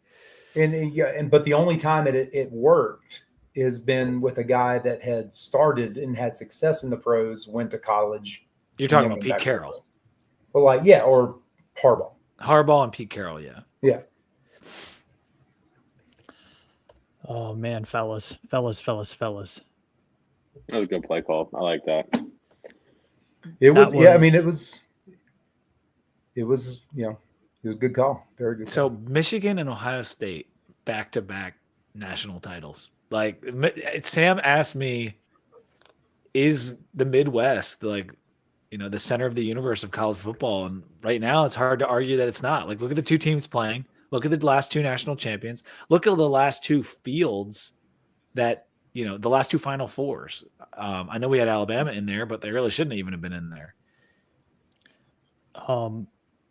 Yeah, no, Greg- and also Greg North Dakota said- State. I still Like- maintain that the SEC's depth outclasses any other region or conference, and it's not even close. Like, I mean, Greg, and, the and Greg SEC Sankey I mean, on how- I agree it's the best conference. Yeah. I do agree. so in terms of the center of college football, I mean, Mississippi State's probably got 10 guys there to get drafted in April, and they're horrible in the SEC, but their talent is they would do well in the Big Ten. There's no bottom. Like, there's some bottom feeders in the Midwest. Let's just put it that way. There are, but like Arizona State, they ended up being good. I'm just gonna say they outclassed Mississippi State. I don't know. Like, I just don't think the gap is very large, and I think on a team-to-team basis, they're all not too far apart. As a conference, I do agree that like they have assembled the best conference without a doubt. It's the quality of the teams is very high across the board. Like, Kentucky would give a lot of ACC teams hell this year, and they won one SEC game.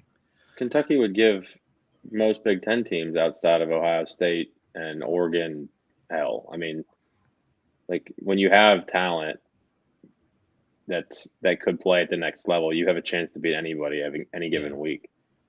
But yeah, I mean, between the biggest thing is where the SEC teams at the bottom struggle is in offense and scoring points. But what most SEC teams can do well is play defense. And like when you get a Bob Stoops coach team, or not Bob Stoops, Mark Stoops coach team, they're going to play defense like Kentucky. Yeah. They're going to be able to hang their hat on that a lot. Are they going to play perfect every week? No. You saw Because that when they against South Carolina. Defense is so much about accumulating talent. I mean, I know schemes are important. We're talking about our DC. In fact, we have a question from Les Hodges. What are the top 3 most likely candidates for our DC? I mean, the way that I saw Ohio State safeties play in terms of coming up and tackling at the line of scrimmage this year, sign me up. Yeah. If I mean, I would take a coach off them. Guerreri or Walton, right? I have no problem with that, but how is that any different than what we just had? Yeah, and that's my biggest argument there is that It's a step up. You not got a a guy, jump up. you got a coach that's on the hot seat. You got to have somebody that's done it, and that's my thing. If we had gone out and hired like done what Clemson just did, then I'm like, okay, you're at least getting something proven. But if we had gotten Tim firing Banks, firing Marv to hire another inexperienced young coach, all that's doing is trying to somewhat reset the clock for Pry. I mean, to me at that point, it's just like, oh, okay, look, I made a move. Now give me 2 more years. or you're trying to hit on the roulette spin. Like that's what that's what Marv was. down. Yeah, they were trying to hit on these young coaches because sometimes you find the Sean diamond in the rough. Yep. right? Yep. I'm fine with that approach, but don't tell us we want experience. And you can't keep redoing it and keep missing though. That's what you're saying, and that's valid. Well, I think this is like there's an argument that Guerrero would be a step up, but not a jump up. Right? It's not an ace higher, but it's a step up higher. Experience wise, say the name again, Sam. It's Gary. What is it? It's like Gary. The guy that worked for Coach Cut. But isn't everybody saying Walton also? Isn't he also at Ohio State? Yeah. Yeah. He's been a co DC twice but he worked with Cheetah at Duke with Cutcliffe, so there's a connection there, and so there is a tie there somewhat, but again, I think there's, I think the reason why we're having trouble finding somebody is because we do have a coach that's on the hot seat, and no one wants to, and an athletic director on the hot seat, and no one wants to tie their ship to that. And Mike, maybe you would know more about this, because this is something that French said. Like, our defensive system is also like, there's not everyone that knows how to do Prize and Bud's system. Like, if you're trying to do that same defense, like, you kind of have to pick carefully, or like see if that guy wants to run that system, because I'm assuming Prize not going to want to change his defense. Yes, and the thing is if we're 100% locked in to the assistants that we have in place, which is also something to consider. We have all these assistants that we've said that we're keeping on staff. Are they going to kick this? They're going to kick this to cover, aren't they? I think they're going to take a timeout with 30 seconds. I don't know what left. choice they have. They have to kick it, right? Well, I mean, it's the only argument you're saying is you could take a risk by kicking it. Would you rather risk a missed kick / block, snap over the head, block, something like that, versus I run the ball, I take another 4 or 5 seconds off the clock, and then I play defensive for 90 yards. I mean, you're like Ed said, you're forced into the kick essentially. I think you have to kick it. Yeah. This is brutal. This is absolutely brutal. I can't believe that corner didn't stick with Jeremiah fucking Smith. Oh my God. The corner stopped covering midway through the play. They just said run, and he threw it as far as he could throw it. Easiest play. It's not exactly the annexation of Puerto Rico there. No. Oh my gosh. But he might miss this, Sam. No, he won't. That's not how life works, Pete. I should have cashed out. That's dumb on me. I should have cashed out. Would have had a winning night. But I blame y'all. Yeah, Ohio State likes to miss kicks in the national championship game. So Ryan Day's out there talking to him like Sark right now. So dude, that's Sark with the extension. I think that's pretty interesting. I mean, they're as good as they've been since when? I mean, it's kind of a no-brainer, right? Yeah. Yes. I think he's a guy though that had NFL jump kind of written all over him. Well, he tried that once. I'm waiting for Lincoln Riley to make that move. Block that kick. Oh. I don't know what that groan means. I'm like 5 seconds behind you. I know. I'm on I'm way behind you. I mean, I guess he just nails it. He drilled it, yeah. I wouldn't say he drilled it. He didn't drill it. Yeah, that's what I was groaning. It ended up in the middle. It kind of wavered. It knuckled. Had that nice draw. Oh man, but that is a brutal beat. It's not over yet. No, this shit's over. How well would Notre Dame have? Like Notre Dame was in this game, even including all of their injuries and things all year long. I mean, that's what I was saying. Like, I think that's a great point, and that Sam's point earlier. Like, looking at them next year, depending on what the quarterback situation is, very interesting. But they also lost to NIU this year. So will Marcus have the home game befuddling loss? And can he escape it? Because this year their schedule sucked. I mean, USC wasn't good. A lot of the team, like the service academies, obviously had good years, but they were totally overmatched by a team like Notre Dame. Like they didn't have, what was the showdown game for them this year prior to the playoff? And so maybe I mean that's I'm not saying they're not good. What I'm saying is next year, can they avoid 2 losses? It's not easy to do when you have a coach that's shown an ability to lose to Marshall and NIU at home. Yeah. No, I also think though, like the way they're recruiting and the way they're developing, they're getting better and better every year. Right. So They I think like, they're remind probably going to be better next year. they remind me of Harbaugh, Michigan. Like they clearly are developing, building. They have an identity. that's a They good know point, what they're Ed. looking for. That's what it reminds me of. Yeah. And getting in a stronger. lot of ways, they're kind of ahead of schedule Right. if you compare it to that. No, that they're arc. definitely ahead of schedule for sure. So they have at Miami week 1 next year. Really? They actually got plenty of your prove it games you're talking about at Miami. Then they host A&M. They have Purdue. Oh, They go to Arkansas, which say what you want about Arkansas. Going to Arkansas is a little bit of a different animal. so What are you you're saying doing, is Marcus Freeman? Shoot, they could easily be 1-3. they could Then be they have- 0-2. They Like, also have Boise. wait, they play USC. Boise State too? They play Boise State. Mhm. They have no cupcake on their Yeah. schedule. So how many you're games gonna is take this? 1, 2. you're gonna take Oh, they got Purdue. Sam's over, and then they're gonna be 0-2. Yeah, in terms of conference prestige, the worst teams they play are Boise and Navy.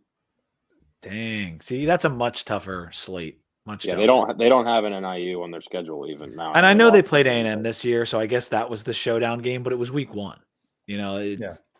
What a weird. Wow. Josh Pate talked about this before this game, and it is so weird. Like, and it's just the new way with the new format. I have no problem with it personally, but Ohio State football goes into any given season with 3 goals: win the Big Ten, beat Michigan, and win a national title. They failed at the easier of the 2, and then they won the national title.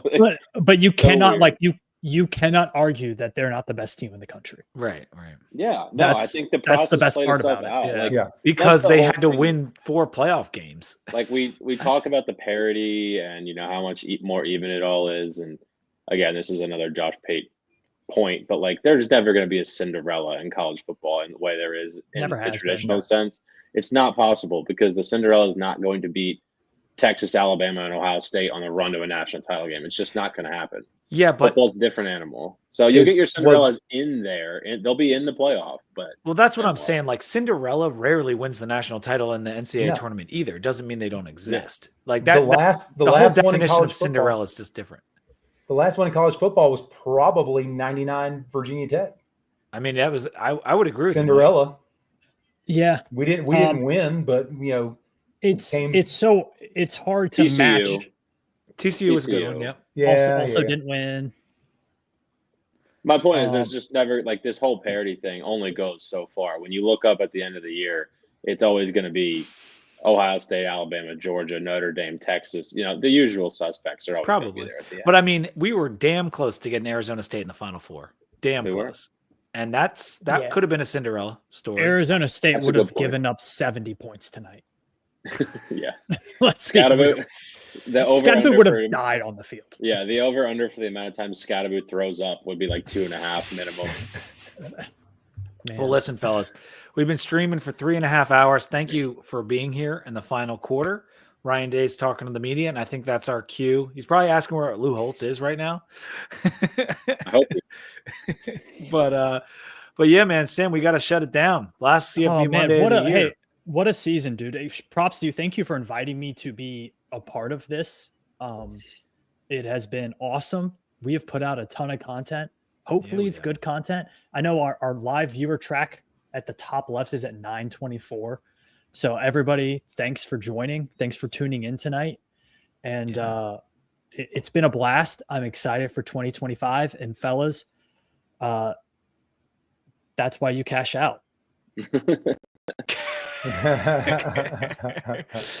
Yeah, we are only a few months away when it really comes down to it, to the spring game and then the season. And we're going to be, like you guys said, pumping out content next year. But I'll tell you what, Sam, I'm ready for this season to be over. That was a lot of episodes, CFB Monday, Too Deep, whatever. We'll obviously be doing episodes, getting you up to date on Portal and schedule and all the stuff that's coming out. But Mike, Ed, thank you for your contributions tonight. Thank you for your contributions during the season. Congrats to you much two for a appreciated. great year with the show, man. Congrats to you. Yeah, guys. absolutely. It was awesome. And you're going to be hearing from me and Ed on the Hokie Hoops podcast coming up over the next couple of months as the boys and girls go through their ACC play. What a win on Sunday, by the way, Ed. Yeah, that was awesome. Shout out to Liz Kitley. Gutsy. Yeah, gutsy. That was sweet. All right, and until next time, go Hokies. Go Hokies. Go Hokies.